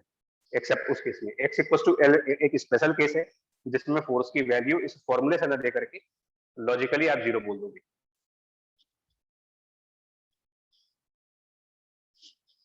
बोलिए। Yes sir. Yes now repeat करो इस क्वेश्चन को बैटरी कनेक्टेड वाले केस में। सब प्लस du/dx रखेंगे। हाँ, तो क्या आंसर बनेगा देखिए। Suppose the battery is connected, that means कि अभी ये चार्ज कांस्टेंट ले पाएंगे, तो बैटरी कनेक्टेड रहेगी इस क्वेश्चन में। सेकंड केस,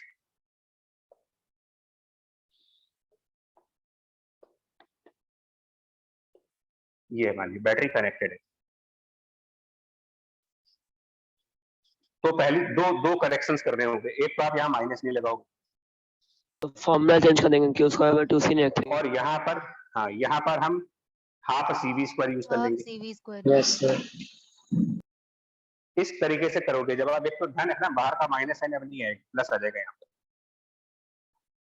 इसको करने के बाद जो आंसर बनेगा ना आपका, वो होगा आपकी बार V स्क्वायर कॉन्स्टेंट, तो V square by 2 multiplied by DC by DX। DC by DX फिर से यहाँ से आ जाएगा और इसका आंसर आ जाता है epsilon B V square upon 2D K minus 1। Cross check कर लो यार इसको।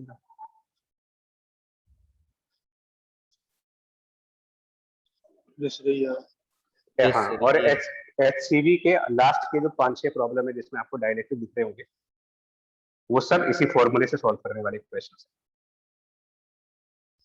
और ये कांस्टेंट, अजीब बात देखो, अब की बार कांस्टेंट फोर्स आ रही, पिछले वाले से एकदम ऑपोजिट हो रहा है ये। Just opposite. मैं इसीलिए बोल रहा हूँ कि अगर आप ये सोचोगे ना कि यार वहां ऐसा हुआ था तो यहाँ भी ऐसा होगा, तो बड़ा अजीबोगरीब है यहाँ पर। इस बार बैटरी कनेक्टेड में कांस्टेंट फोर्स है, बैटरी डिस्कनेक्टेड में वेरिएबल फोर्स थी। और जो पहला, क्योंकि ये डाइलेक्ट्रिक का हम लोग ने एकदम डायमेंशनली चेंज कर दिया है इसका अरेंजमेंट। बिल्कुल, ओरिएंटेशन ऑफ डाइलेक्ट्रिक चेंज। और इसमें भी भले मैं कह रहा हूँ कि ये फोर्स कांस्टेंट है, मतलब ये इस बात के इंडिपेंडेंट फोर्स है कि कितना डाइलेक्ट्रिक अंदर है, एक्सेप्ट जब ये कंप्लीटली अंदर आएगा उस टाइम पर लॉजिकली हम जीरो होगा। HCV की ही एक प्रॉब्लम में इस पॉइंट का यूज किया गया है, उसमें डाइलेक्ट्रिक का एक पीरियोडिक मोशन हुआ है। सर प्लीज एक बार रिपीट कर दीजिए मेरा। लास्ट क्वेश्चन है शायद से डाइलेक्ट्रिक, हाँ सबसे आखिरी क्वेश्चन जो है HCV में कैपेसिटर का, उसके अंदर इसी तरीके का एक अरेंजमेंट है और डाइलेक्ट्रिक को प्लेट से कुछ बाहर रख करके 0 स्पीड पर छोड़ दिया गया। उसके बाद उन्होंने पूछा है कि ये डाइलेक्ट्रिक एक पीरियोडिक मोशन करेगा और आपको उसका टाइम पीरियड बताना है,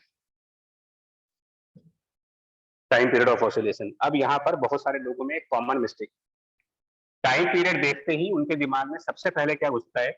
SHM वाला फॉर्मूला। SHM सबसे पहले SHM घुसता है, लेकिन SHM का जनरल फॉर्म तो था ही नहीं फोर्स। वो आए अगर डिड्यूस नहीं हो पाए तो कैसे कर सकते हैं SHM? बता रहे हैं सर। हाँ जी सर वो अभी आपने बेसिक जब वो फॉर्मूला से यूज करके हमको निकालना होगा कि एक मैं पोजीशन पे प्रॉब्लम वापस कब आए। बिल्कुल, मैं प्रॉब्लम सॉल्व नहीं करने जा रहा, मैं प्रॉब्लम बता रहा हूँ, सॉल्व आप ही लोग करोगे। क्वेश्चन कुछ इस तरीके से है कि ये जो प्लेट है इसमें एक डाइलेक्ट्रिक है और वो शायद ए लेंथ अंदर है उसकी या ए लेंथ बाहर है, मुझे पता नहीं, but some a length is inside और ये टोटल लेंथ L है और ये प्लेट इस तरीके से अरेंज है कुछ, ये विड्थ B है,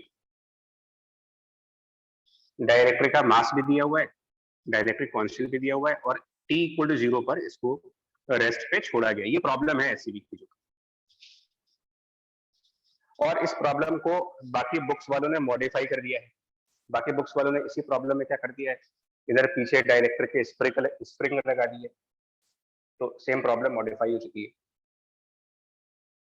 पूछा ये गया है इसमें कि डाइलेक्ट्रिक का टाइम पीरियड ऑफ ऑसिलेशन बताएं क्या होगा, ऑसिलेशन का टाइम पीरियड इसके। तो कुछ क्वेश्चंस, क्या ये सिंपल हार्मोनिक मोशन होगा? No sir. SHM में ये SHM में ये बात कई बार डिस्कस हुई है कि सारे ऑसिलेशन SHM नहीं हो सकते।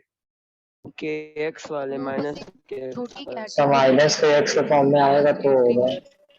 तो अभी हम लोगों ने डेरिवेशन की है, यहाँ बैटरी कनेक्टेड है, अभी डेरिवेशन की है कि जो इंडिपेंडेंट हो जाएगा तो फोर्स तो कांस्टेंट आ रही है ना, कांस्टेंट फोर्स आ रही है। Yes sir. Yes sir. तो एक तो ये हिंट है, प्रॉब्लम मैं पूरी नहीं करूंगा। और दूसरा, जब ये डाइलेक्ट्रिक इन प्लेट्स में कंप्लीटली इंसर्ट हो चुका होगा, मतलब पूरा अंदर आ जाएगा, जब उस टाइम पर क्या फोर्स होगी डाइलेक्ट्रिक पर? Zero maximum velocity. इसका मतलब फोर्स अचानक से 0 नहीं हो जाएगी, यस सर। क्योंकि ये फोर्स और ये फोर्स कांस्टेंट है। अभी अभी हमने कहा कि इस फोर्स की वैल्यू इस बात पे डिपेंड नहीं कर रही कि डाइलेक्ट्रिक कितना अंदर है। सर कोई कम तो हो नहीं रही है, Impulse अचानक से जीरो हो गई। इम्पल्स नहीं है यार, इम्पल्स होता है अगर फोर्स जीरो हो और अचानक से बढ़ जाए। फोर्स का कम होना इम्पल्स नहीं है, बढ़ना इम्पल्स है। सर के आगे जैसे यहाँ रुकेगा तो है नहीं, आगे बढ़ रुकेगा जाएगा। नहीं, रुकेगा नहीं। मतलब इस मूवमेंट पर इंस्टेंटेनियसली फोर्स की वैल्यू जीरो हो जाएगी। And just before this instant, मतलब right from the beginning and to the moment when this is completely inside, उस पूरे इंटरवल में, बिगिनिंग से and till the moment it is completely inside, उस पूरे इंटरवल में कांस्टेंट फोर्स लगेगी। All of sudden force will become zero. But इसका ये मतलब नहीं कि ये स्टॉप हो जाएगा। सर आगे पूरे कुछ मिल चुका होगा मोमेंटम टाइप का, तो थोड़ा आगे भी बढ़ेगा फिर वापस वैसे बस एफ लगने लगेगी ऊपर डायरेक्शन। बाहर और निकल हाँ, जाएगा तो फिर उसी तरह की कॉन्फ़िगरेशन उल्टी जगह पर हो जाएगी। तो अब ये क्या होगा, डाइलेक्ट्रिक इससे बाहर निकलना स्टार्ट करेगा। तो जैसे ही ये बाहर निकलेगा फिर से एक फोर्स अट्रैक्ट करेगी इसको अंदर। Yes sir. बस इतने हिंट है, बाकी क्वेश्चन आप ट्राई सर करो। फिर वो ए डिस्टेंस पहले जाके रुक जाएगा और फिर कंजर्वेटिव फोर्सेस से वापस आ जाएगा। हाँ, हाँ तो सर, अब आप ये इस क्वेश्चन को करें। एक इसी तरह करता रहेगा दोनों साइड से। फिर तो नॉर्मल काइनेमेटिक्स की इक्वेशन से भी कर सकते हैं। यस हाँ तो अभी तो आप करो ना, लेकिन आपकी क्लास में कई सारे लोग हैं जो ऑसिलेशन सुनते ही उनके दिमाग में एसएसएम की घंटी बज जाती है कि यहाँ पर कुछ स्प्रिंग आएगी, टाइम पीरियड का फॉर्मूला तो आएगा। आपने बताया सर एक्स की अगर वो पहले बता सिंगल चुके पावर थे पे डिपेंड करे तो तभी माइनस ओमेगा स्क्वायर एक्स करते हो। सर, सिंगल यहाँ तो कांस्टेंट हाँ। कोई चांस ही नहीं था। बिल्कुल बिल्कुल। हाँ यस सर। तो ये काफी इंपॉर्टेंट लेक्चर आपने पढ़ा है। मतलब आज का जो पॉइंट्स हैं वो काफी इंपॉर्टेंट है और बहुत केयरफुली इनको आगे हैंडल करना, वरना फंस जाओगे। फोर्स ऑन डाइलेक्ट्रिक के ऊपर। सर हाँ, आपने आज के क्वेश्चंस में वो वाला मेथड नहीं लगाया, उसका कोई स्पेसिफिक रीजन है क्या? वो फील्ड इनटू चार्ज वाला फोर्स निकालने के लिए आपने वो लगाया नहीं, कहीं कोई रीजन से नहीं लगाया क्या आप? मैं इसलिए नहीं लगा रहा हूँ क्योंकि ये जो मेथड आज मैंने दिया ना पोटेंशियल एनर्जी वाला, ये एक तो मतलब इजी है, अप्लाई करने के लिए आसान है, क्योंकि उसमें फिर आप इलेक्ट्रिक फील्ड का प्रॉपर डायरेक्शन देखोगे, इलेक्ट्रिक फील्ड का फॉर्मूला चाहिए होगा मुझे, कहीं वहां कोई गलती हो गई तो फिर बिगड़ गया। इसमें मुझे सिर्फ एक बात याद रखनी है कि माइनस du by dx या फिर प्लस du by dx, और कुछ करना ही नहीं है। जी सर। इसे देखिए F इक्वल्स टू QE से भी करा जा सकता है। और अब आपका जो मोस्ट अवेटेड क्वेश्चन था, 10 मिनट का टाइम और लेंगे, जो क्यूब वाला सर्किट है वो भी आज डिस्कस कर लेंगे।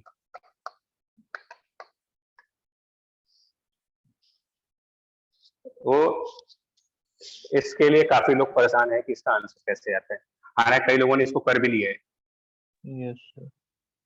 बट फिर भी ये सेम टू डिस्कस कर रेजिस्टेंस में भी दिख जाता है। 6 वर्टिसेस। नहीं, लेकिन मैं जो डिस्कस करने जा रहा हूँ वो कुछ अलग है इससे, क्योंकि ज्यादातर बुक्स में सिर्फ आपको ये कहा जाता है कि बता सी इक्विवेलेंट क्या होगा। ज्यादातर बुक्स में सिर्फ ये पूछा जाता है कि बताइए इक्विवेलेंट कैपेसिटेंस क्या होगी, या रेजिस्टेंस है तो फिर इक्विवेलेंट रेजिस्टेंस क्या होगा। इसके आगे वो सिमेट्री याद आ जाती है ना, सिमेट्री के अलावा भी मैं इसमें ये पूछने जा रहा हूँ बैटरी जोड़ दें। कि मुझे हर एक कैपेसिटर पे चार्ज की वैल्यू चाहिए। नोडल मेथड सबसे कॉमन है। नोड वाले मेथड्स। नोड वाले मेथड के अलावा भी हाँ वही लगाएंगे, लेकिन उसका एक बड़ा आसान और एक स्मार्ट तरीका है। वो देखो आप ये सारे कैपेसिटेंस आइडेंटिकल है, प्रॉब्लम HCV में अवेलेबल है, ABCD और GH, each capacitor is C0। और इसमें क्वेश्चन में पूछते हैं equivalent capacitance between A and B। में भी है क्वेश्चन। हाँ, बड़ा क्लासिकल क्वेश्चन है, 50 सालों से चला रहे हैं। मतलब हर ही जगह दिख जाता है वाला। हाँ, मतलब ये एक ऐसा फेमस क्वेश्चन है जो, देखिए इसमें 3 क्वेश्चंस आते हैं। Find C equivalent between point way A and B, A and C and A and G। 3 questions आते हैं। मतलब कि across the edge, across the face diagonal, across the body diagonal. जो मेथड हम बता रहे हैं वो सिर्फ और सिर्फ इसी क्वेश्चन के लिए है, सिर्फ और सिर्फ इस क्वेश्चन के लिए। पहला मैं कर रहा हूं, बिटवीन ए एंड बी निकाल के दिखाता हूं आपको। बिटवीन ए एंड बी का मतलब ये होगा कि बैटरी एक कनेक्ट होगी। जब आपसे ये कहा जाता है कि find C equivalent between these two points, इसका मतलब ये हो जाता है कि जिन पॉइंट्स में हम सी इक्विवेलेंट निकाल रहे हैं बैटरी वहां पर कनेक्टेड है, जो कि फिगर में दिखाई नहीं गई। मानते हैं इसको? मानते हैं? यस तो हम ये मान के चाहते, हम माने चाहे ना माने, मैं तो मान रहा हूं कि ए और बी के बीच में एक बैटरी कनेक्टेड है जिसका कुछ पोटेंशियल डिफरेंस वी है। अब जो मैं मेथड बोल रहा हूं वो सुनना। आपको क्या करना है, एक टेबल तैयार करनी है। जिन पॉइंट्स के बीच आपको इक्विवेलेंट निकालना है, जिन दो पॉइंट्स के बीच इक्विवेलेंट निकालना है, उनको आप इस तरफ मेंशन कर दें, ए और बी के बीच, और बाकी सभी पॉइंट्स को इस तरफ लिखें।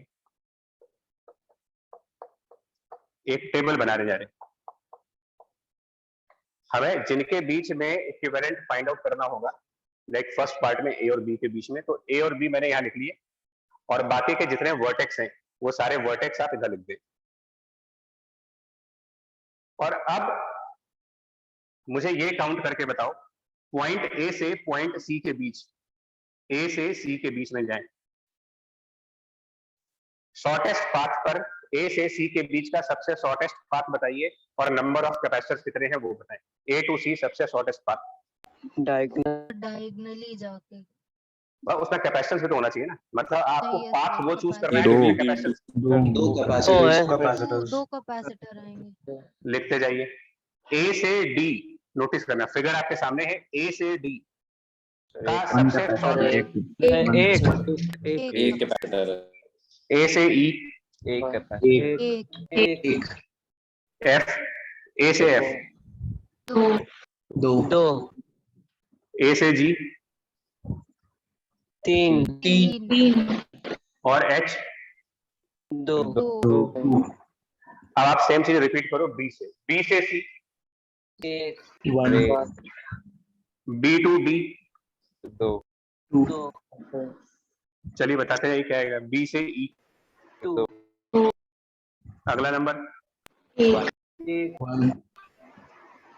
बी से जी, दो, और तीन। चलिए क्वेश्चन हो गया। इसमें जो सिमिलर कॉलम आए, जो आपके सिमिलर रोज आ जाएं, जैसे कि ये 2 1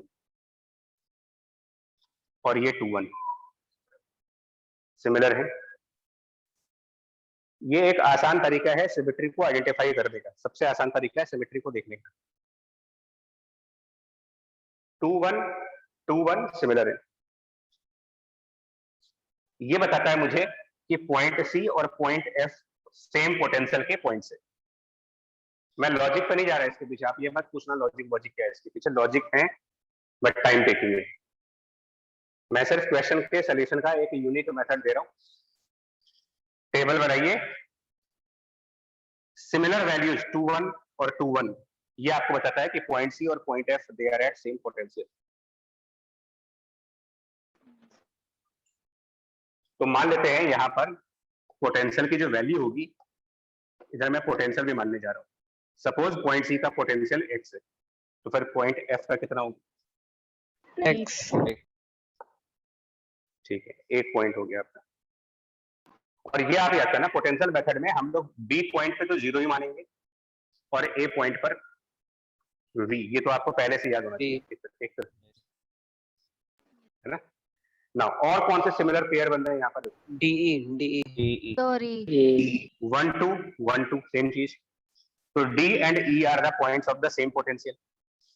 मान लेते हैं वाई और वाई।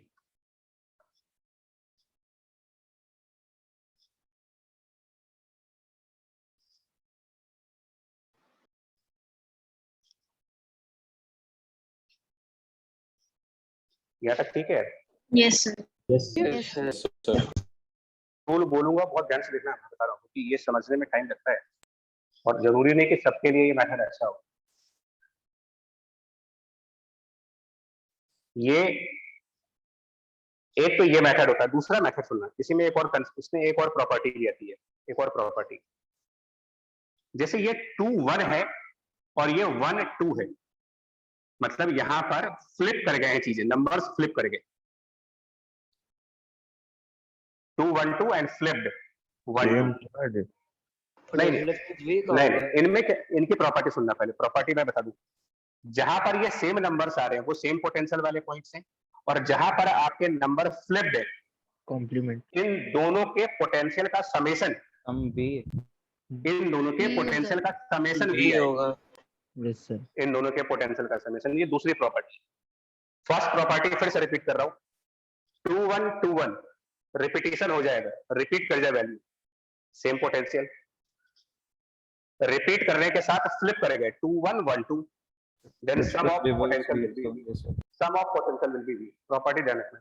सर जो लास्ट के दोनों है उसमें वो फ्लिप वाली कर सकते हाँ तो इन, हाँ बिल्कुल है, इसके लिए इन दोनों के पोटेंशियल का सम भी v आएगा। Okay sir. ये दो प्रॉपर्टीज पहले समझ लो। अब क्या होगा, इन दो प्रॉपर्टीज को अगर हमने समझ लिया, मतलब ये पहला एग्जांपल इसलिए टाइम लग रहा है, बट आगे टाइम नहीं लगेगा। तो अगर ये प्रॉपर्टी मेरे को मालूम है तो मुझे यहाँ पर y मानने की कोई जरूरत नहीं है। v माइनस है और ये भी v माइनस एक्स हो गया, यानी कि अभी तक मेरा सिर्फ एक वेरिएबल आ रहा है।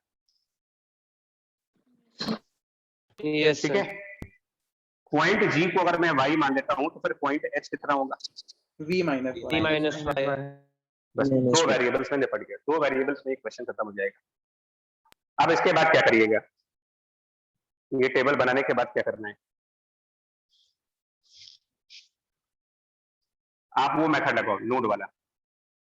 सपोज मैं इसके अंदर नोड ई को चेक करूं और नोड ई पर आइसोलेटेड प्लेट्स देखूं, और आइसोलेटेड प्लेट्स क्या देखोगे, नोड ई पर कौन कौन सी प्लेट्स कनेक्टेड है, ध्यान दीजिएगा, प्लेट कनेक्टेड एट नोड ई।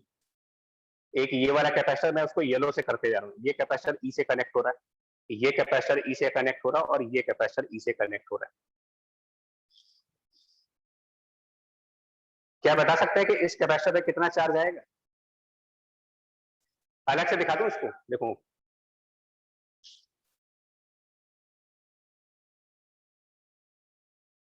ई से ये वाली प्लेट कनेक्टेड है, ई से ये वाली प्लेट कनेक्टेड है, और ई से ये वाली प्लेट कनेक्टेड है। और जब हम आइसोलेटेड सिस्टम वाला कंसेप्ट लगाते थे तो हमने आपसे ये समझाया था कि जिस नोड के लिए आप वो इक्वेशन लिख रहे हो, अलग से दिखा दे पहले, काफी लोग को दिक्कत हो सकती है। पॉइंट ई से हमारा एक कैपेसिटर कौन से पॉइंट पे जाके कनेक्ट हो रहा है, मान लो ये इसकी बात करें एच पे, एक बार दिखा देते हैं, उसी पॉइंट ई से एक ब्रांच हमारी पॉइंट ए पर जा रही है, और उसी पॉइंट ई से हमारा एक ब्रांच एफ पे जा रहा है। मैं इसको अलग से ड्रॉ करके दिखाता हूँ क्या कहना चाह रहे हैं। पॉइंट ई का potential at this point v minus x है, पॉइंट एच का पोटेंशियल v माइनस वाई है, पॉइंट ए का पोटेंशियल v है, और पॉइंट एफ का पोटेंशियल x। ये सब टाइम पहले एग्जांपल में लगेगा, और ये हमारा वो आइसोलेटेड सिस्टम बन जाएगा।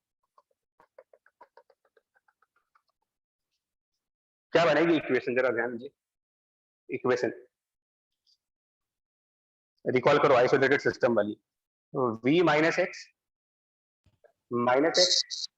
Into capacitance, v minus x minus v minus y into capacitance, and v minus x minus v into this capacitance. क्या बनेगी इक्वेशन,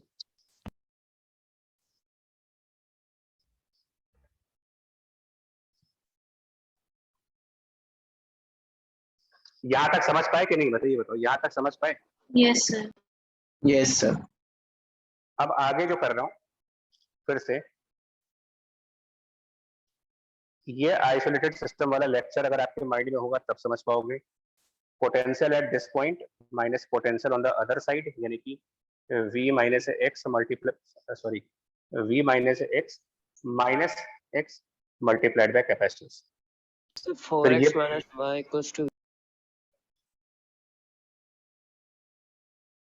यानी v माइनस एक्स का टर्म कितनी बार आएगा, इसका एक और तरीका भी तो समझो पहले यार। आ रहा है या नहीं आ रहा भाई, बताओ। आप तो कुछ तो आना बोलो कि ये आ रहा है। तो v माइनस एक्स का टर्म कितनी बार आएगा, नोटिस करें, वर्बल है, दिमाग में बिठाओ इस चीज को। 3 बार ताकि हम इक्वेशंस को भी फास्ट मेथड से लिखेंगे ना। देखिए सबसे पहले आप क्या लिखोगे, v माइनस एक्स माइनस ये वाला x into C naught plus v minus x minus ये वाली चीज into C naught and plus v minus x minus v into C, और इन सबको जीरो कर देंगे। Yes sir. तो इसका मतलब v माइनस एक्स 3 बार लिखेंगे ना। Yes sir. क्योंकि इस पॉइंट से 3 ब्रांचेस निकल रही हैं, इस पॉइंट से 3 ब्रांचेस हैं, तो उस पॉइंट के पोटेंशियल को नंबर ऑफ ब्रांचेस से मल्टीप्लाई कर देते हैं। एक तरीका बता रहा हूं जल्दी से इक्वेशन लिखने का। पॉइंट ई पर हम जब इक्वेशन लिखेंगे तो इसके पोटेंशियल को मल्टीप्लाइड बाय 3 और माइनस में ये ब्रांचेस जिन जिन पोटेंशियल्स की तरफ जा रही हैं, एक ब्रांच v की तरफ जा रही है तो माइनस v, एक ब्रांच f पॉइंट की तरफ गई है माइनस एक्स, और एक ब्रांच h पॉइंट की तरफ गई है पॉइंट h की तरफ v minus y equal to 0। ये फास्टर वे है, जो कि कोई मैजिक नहीं कर रहा हूं मैं, इसी चीज को यहाँ लिख रहा हूँ सिंपल वे में, यही चीज यहाँ लिखी गई है। Yes sir. अब मैं आपसे पूछूंगा, बताना है, बताओ पॉइंट f की क्या इक्वेशन लिखोगे। सपोज करो इस मेथड से पॉइंट f लिखना चाहो। देखिए पॉइंट f पे कितनी ब्रांचेस है, 3 तो 3 times potential of this point, लिख देंगे 3 टाइम्स x, और माइनस में इनकी ब्रांचेस किन किन पोटेंशियल्स की तरफ गई है, तो Zero. f से e की तरफ, पहले देखो f से 0 की तरफ आए तो माइनस 0, माइनस f से e की तरफ गए v minus x. Minus x और f से g की तरफ गए y minus y. बराबर 0। ये 2 इक्वेशंस बन गई। क्या इनसे x और y कैलकुलेट कर सकते हैं या नहीं कर सकते? So कर सकते यस क्या आएगा?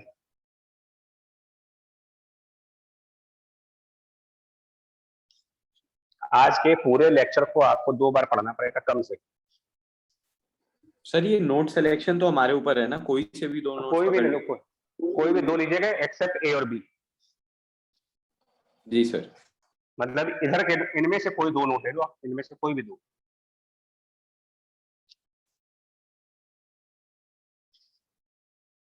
देखिए x और y की वैल्यू क्या आ रही है।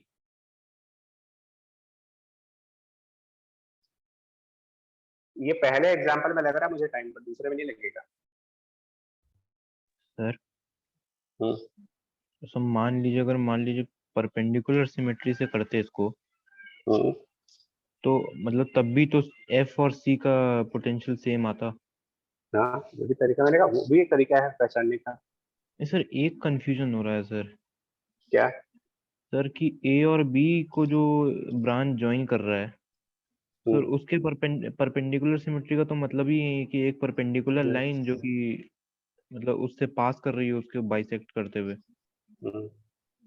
a और b से। तो सर यहाँ पे अगर हम इस कैपेसिटर को से अलग कर लो ना, इस कैपेसिटर को अलग कर लो, क्योंकि ये कैपेसिटर रिमेनिंग नहीं सर्किट सर, में। वो ठीक है, वो ठीक है, वो सब ठीक है सर। सर एक तो अगर हम इस क्यूब को साइड से देख रहे हैं तो FB और EA वाले कैपेसिटर हमको सिमेट्रिक दिख रहे हैं। अगर सामने से देखेंगे तो FB और CB वाले दिखेंगे। तो सर फिर इसका मतलब नहीं, एक्चुअली सिमेट्री जो हम देखते हैं वो किस पैरामीटर के ऊपर देखते हैं, सिमेट्री मतलब क्या होता है? ज्योमेट्रिकल सिमेट्री देखते हैं या इलेक्ट्रिकल सिमेट्री? कैपेसिटर के वैल्यू की। देखिए जो सिमेट्री देखी जाती है वो बेसिकली पोटेंशियल के रिस्पेक्ट में देखी जाती है।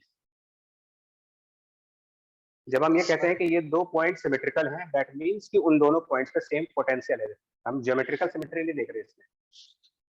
नहीं सर, वो मैं भी नहीं देख रहा, मैं कैपेसिटर, वो मैं कह रहा हूँ कैपेसिटर के कैपेसिटेंस की मैग्नीट्यूड के बेसिस पे।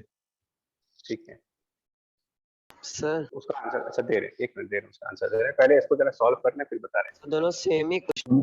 दोनों सेम इक्वेशन है। दोनों सेम हुए। हमने कौन कौन से लिए थे? E और F लिए थे।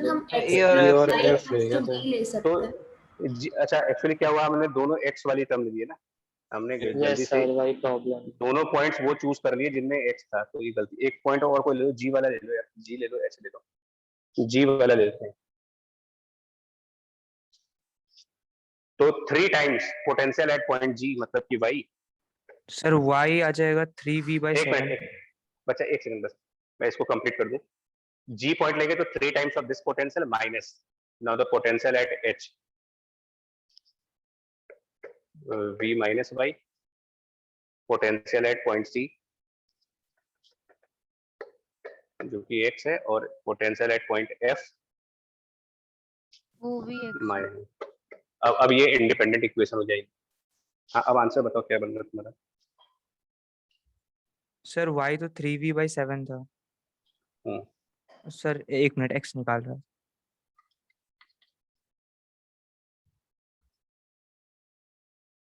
प्रणव जी पहले इस मेथड को समझ लो, बहुत एडवांटेजियस मेथड है, मैं फिर बोल रहा हूँ बहुत ज्यादा advantageous. 5v/14। Yes sir 5v/14। 5v/14 आ रहा बच्चा अब आखिरी में ये मत कहना गलत हो गया था यार, वो या इतने लोगों ने बोल दिया इसलिए हमने बोला नहीं, मेरा आंसर कुछ और आ रहा था, ये सब मत सुनाना आखिरी में, क्योंकि बहुत मेहनत करने के बाद ये सब आता है। सर 5v/14 ही आ रहा है। हाँ मतलब ठीक है, लेकिन बाद में ये मत कहना कि सर हमने अपना आंसर बोला नहीं था। चलिए इतना करने से फायदा क्या हुआ मेरे को, अब शुरू बताइए। ये जो कैपेसिटर है ए और ई के बीच में, इस कैपेसिटर पे कितना चार्ज गया होगा? अब आपको पॉइंट ई का पोटेंशियल पता है, point E which is v minus x पता है value. Now we know the potential at this point. 9v/14। तो इस पे चार्ज बताओ, इस कैपेसिटर पे चार्ज कितना आएगा, यहाँ वाले कैपेसिटर पे?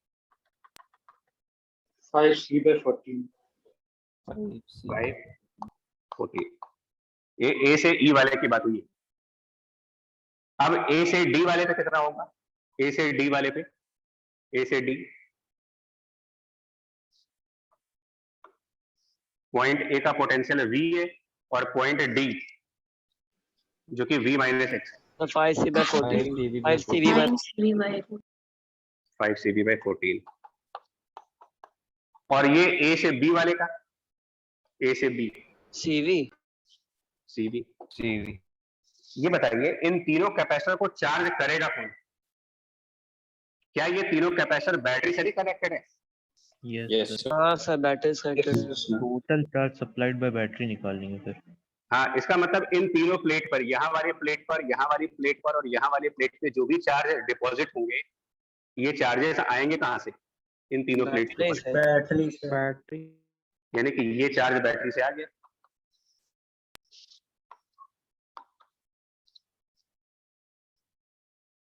तो 12cv/7। 12c/7 is the C equivalent, answer आ गया। प्लस आपको ये भी अब मालूम है कि कौन से कैपेसिटर पर कितना चार्ज है, बिकॉज नाउ हर एक पॉइंट का पोटेंशियल क्लियर है। तो C इक्विवेलेंट तो आ ही रहा है। C इक्विवेलेंट के बुक्स में और भी मेथड्स है, मैं ये नहीं कह रहा कि सिर्फ यही एक तरीका है सॉल्व करने का, इसको तरीके और भी है। कुछ लोग इस सर्किट को रीड्रॉ करते हैं, कुछ लोग इस सर्किट को 2 डायमेंशन व्यू के अंदर लेके जाते हैं, वो भी एक मेथड है। HCV में अब तरीके सब मैं कह रहा हूँ अलग अलग हैं, आप अलग अलग टीचर्स के अलग अलग मेथड है, अलग अलग बुक्स में अलग अलग मेथड है। क्योंकि ये इतना फेमस क्वेश्चन है कि सबने इसके ऊपर रिसर्च कर रखी है और सबने अपने अपने तरीके से इसको सॉल्व किया हुआ है। सर इसमें फ्लिप वाली प्रॉपर्टी का रीजन समझ नहीं आया। वो रीजन बता देंगे बच्चे, अगर आप चाहोगे तो। रीजन इस सर्किट में नहीं, दूसरे सर्किट, देखिए रीजन भी है मेरे पास। अगर मैं रीजन पे जाना चाहूँ तो वो भी एक तरीका है। वो तरीका फिर क्या है कि मैं एक काम करता, मैं यहाँ पर x1, x2, x3, x4, x5, x6 ये 6 अलग अलग पोटेंशियल मानता, वो रीजन बता दूं कहां से आता है, और मैं 6 बार नोड की इक्वेशन लिखता। इस 6 नोड पे 6 इक्वेशन आती, उन इक्वेशन से मैं मैथमेटिकली इस बात को प्रूव कर लेता कि ये दोनों वैल्यूज सेम आ जाएंगी। मगर मैंने वो पूरी मैथमेटिकल वर्किंग आपके सामने से हटा दी है, वो टाइम सेव करने के लिए। सर वो तो बहुत ज्यादा ही हो जाता। वो ज्यादा होना है, 6 इक्वेशंस बनाएंगे, फिर हम उसमें से ये प्रूफ करेंगे कि यहाँ पर और यहाँ पर सेम आंसर आएगा। काफी लंबा काम है, करीब मतलब 1 घंटे का काम तो वही है, और उसकी कोई नीड है नहीं हमें। सर लास्ट वाले स्टेप में नोड कौन सा चूज किया हमने? वो चूज किया जिसपे वी पोटेंशियल। अरे एक नोड वो ले लीजिए जिस, नहीं कहाँ पे, ये वाला? जी सर ये वाला। ये वो नोड है जो बैटरी से अटैच है, क्योंकि हमको ये पता लगाना था कि बैटरी से कितना चार्ज आया है। सर हम पॉइंट बी से ले सकते थे। केवल बैटरी से जो हाँ, अटैच्ड है कि जिसका पोटेंशियल वी है। अरे तो वही तो वी होगा जिसको, जो बैटरी से अटैच होगा। हाँ मतलब बी नहीं ले सकते ना इसमें? क्यों नहीं ले सकते हो? यहाँ से बैटरी में चार्ज वापस जाता है, तो चार्ज आया या गया कोई भी निकाल लो, जितना चार्ज बैटरी से इधर गया होगा उतना वापस भी तो आएगा। जी सर, तो इसमें समेशन सर बराबर अगर बी लेते। विनायक एक बार करो, मैं फिर बोलूंगा। अभी आपका घबराहट में हो आप लोग, टाइम दो अपने आप को। हो सकता है कि खुद आ जाए, हो सकता है आप खुद कर ले जाओ इसको, हमारी जरूरत ना पड़े। अब जा दूसरे पार्ट पे सिर्फ ये दिखाने के लिए कि इसमें कितना टाइम लगा, आप टाइमर ऑन कर दीजिए।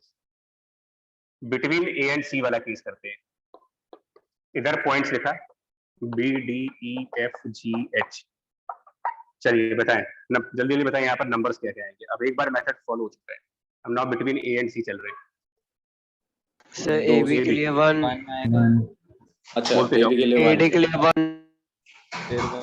ए के लिए 1, 2 है, ए एफ के लिए 2, एच के लिए 3, नहीं फिर 2 है। जो बोलोगे मैं लिखूंगा, मैं चेक नहीं करने वाला। एच के लिए 2 एजी में सर 3, एजी में 3 एच के। ये नंबर सही है सारे? Yes sir. चलिए सी बी 1 या 1 सी डी 1 या 3 या 2 2 1 2 चलिए 1 1 1 1 मतलब कि बी और D same potential, same x x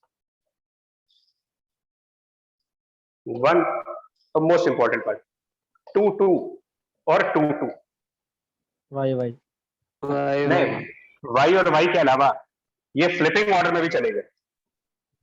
हाँ सर 2 and 2 फ्लिप्ड हो गए, ये 2 and 2 आ गए। एक तो ये दोनों बराबर भी आएंगे, एफ और एच बराबर आएंगे। ऐसे तो सर v by 2 इनके लिए v by 2 हो गया ना, बिकॉज इनका सम सही हो जाएगा। तो x x करें ये ना, यस ये सही हाँ, ये तो रिपीट भी हो रहे हैं और फ्लिप भी हो रहे हैं। 1 1 1 1 इसको आप रिपीटिशन और फ्लिप दोनों मानो, दोनों प्रॉपर्टी मर्ज कर दो जरा। कितना कितना हो गया? v by 2 बचा क्या? सिर्फ एक x और v minus x। ई वाले को y मान लो, या सॉरी अब y क्यों मानेंगे, x मानेंगे। और दूसरा वाला v minus x। आप जंक्शन ई की इक्वेशन लिखो जल्दी से, जंक्शन ई की इक्वेशन, और वो भी इक्वेशन लिखना भी फास्ट है। जंक्शन ई की equation 3 times potential at that point, 3x minus less कर दो बाकी सारे पॉइंट जो उस पॉइंट ई से निकले, पॉइंट ई से अटैच है, h v by 2 v by 2 v by 2 3 v by 2। एक h लेस होगा, f लेस होगा और एक a लेस होगा, v लेस होगा, सब v by 2 ही रहेगा। नहीं नहीं नहीं सर वी होगा मेरे ख्याल से इतना बराबर 0 आएगा। यस सर हो जाएगा। तो x बराबर है 2b/3। अब देखो फास्ट मेथड है, सब कुछ हो गया। पॉइंट ए से जो कैपेसिटर्स अटैच हैं उन पर चार्ज बताइए। पॉइंट ए से जो कैपेसिटर अटैच है, पॉइंट ए से ये कैपेसिटर अटैच है, तो CV/3 यहाँ पर v है और CV/3। ए से डी वाला बताओ, ए से डी। CV/2 और ए से ये जो पॉइंट CV/2 4CV/3 4 आएगा ना पक्का? Yes sir 4C/3 C equivalent. आपने टाइमर अगर लगाया हो तो कैलकुलेट करके बताओ कितने सेकंड मिनट लगे आपको सॉल्व करने। अगर समझ आया होगा तो यस। हाँ, और एक तो फास्ट मेथड है, सर्किट को रीड्रॉ नहीं करना पड़ेगा मेरे को, कोई एक्स्ट्रा कंसेप्ट नहीं। और सबसे बड़ा एडवांटेज, किसी भी कैपेसिटर का चार्ज पूछा जाए, किसी भी कैपेसिटर की पोटेंशियल एनर्जी पूछी जाए, वो भी सॉल्व हो जाती है। सर बट ये जो आपने तरीका बताया नंबर ऑफ कैपेसिटर काउंट करके ये वाला, तो ये तो तभी होगा ना जब सारे सी होंगे और क्यूब होगा। तो सिमेट्री मेथड भी तभी लगेगा यार। Yes sir, yes sir. मतलब ये तो जो मैं सिर्फ एक कह रहा हूँ कि जो सिमेट्रिकल सर्किट का इस पर्टिकुलर क्वेश्चन का मेथड जो बुक्स में है, मैंने उसका एक अलग मेथड आपको बताया, सिर्फ और कुछ नहीं किया है। सर वो चार्ज वाला स्टेप एक बार फिर से बता दीजिए। कौन सा चार्ज? सर जहाँ पे समेशन करा है CV/3 वाला। तो ये वो है पॉइंट, देखिए आपको ए और सी पे निकालना है ना, तो आप पॉइंट ए से अटैच्ड जितने कैपेसिटर, पॉइंट ए से अटैच्ड ये कैपेसिटर, ये कैपेसिटर, ये कैपेसिटर, इनके चार्ज निकालने के लिए capacitance multiplied by potential difference of A and E, capacitance multiplied by potential difference A and D, capacitance multiplied by potential difference A and B. इन तीनों का, क्योंकि ये तीनों पॉइंट ए से अटैच हैं, तो हमने वो पॉइंट ए से अटैच तीनों कैपेसिटर के चार्जेस का टोटल किया और उसमें सी इक्विवेलेंट की वैल्यू। यस सर समझ लो। ना हमने कोई सीरीज पैरेलल का चक्कर पाला इसके अंदर, ना हमने सर्किट को रीड्रॉ किया, सिंपल सा एक टेबल बनाना है, और वो भी एक आसान तरीका है टेबल बनाने का, इसमें कोई प्रॉब्लम नहीं है, काउंटिंग आनी चाहिए आपको बस, और प्रॉपर्टी पता होनी चाहिए, रिपीटेशन पर सेम वैल्यू और फ्लिप करने पर इनका समेशन भी होना चाहिए। तीसरा पार्ट ट्राई करना और इंटरेस्टिंग है, ए और जी वाला। यस सर, वो एक बार खुद ट्राई। सर यहाँ पर आपने वो कैपेसिटर कौन कौन से चुने थे सेकंड वाले केस में? एक सेकंड।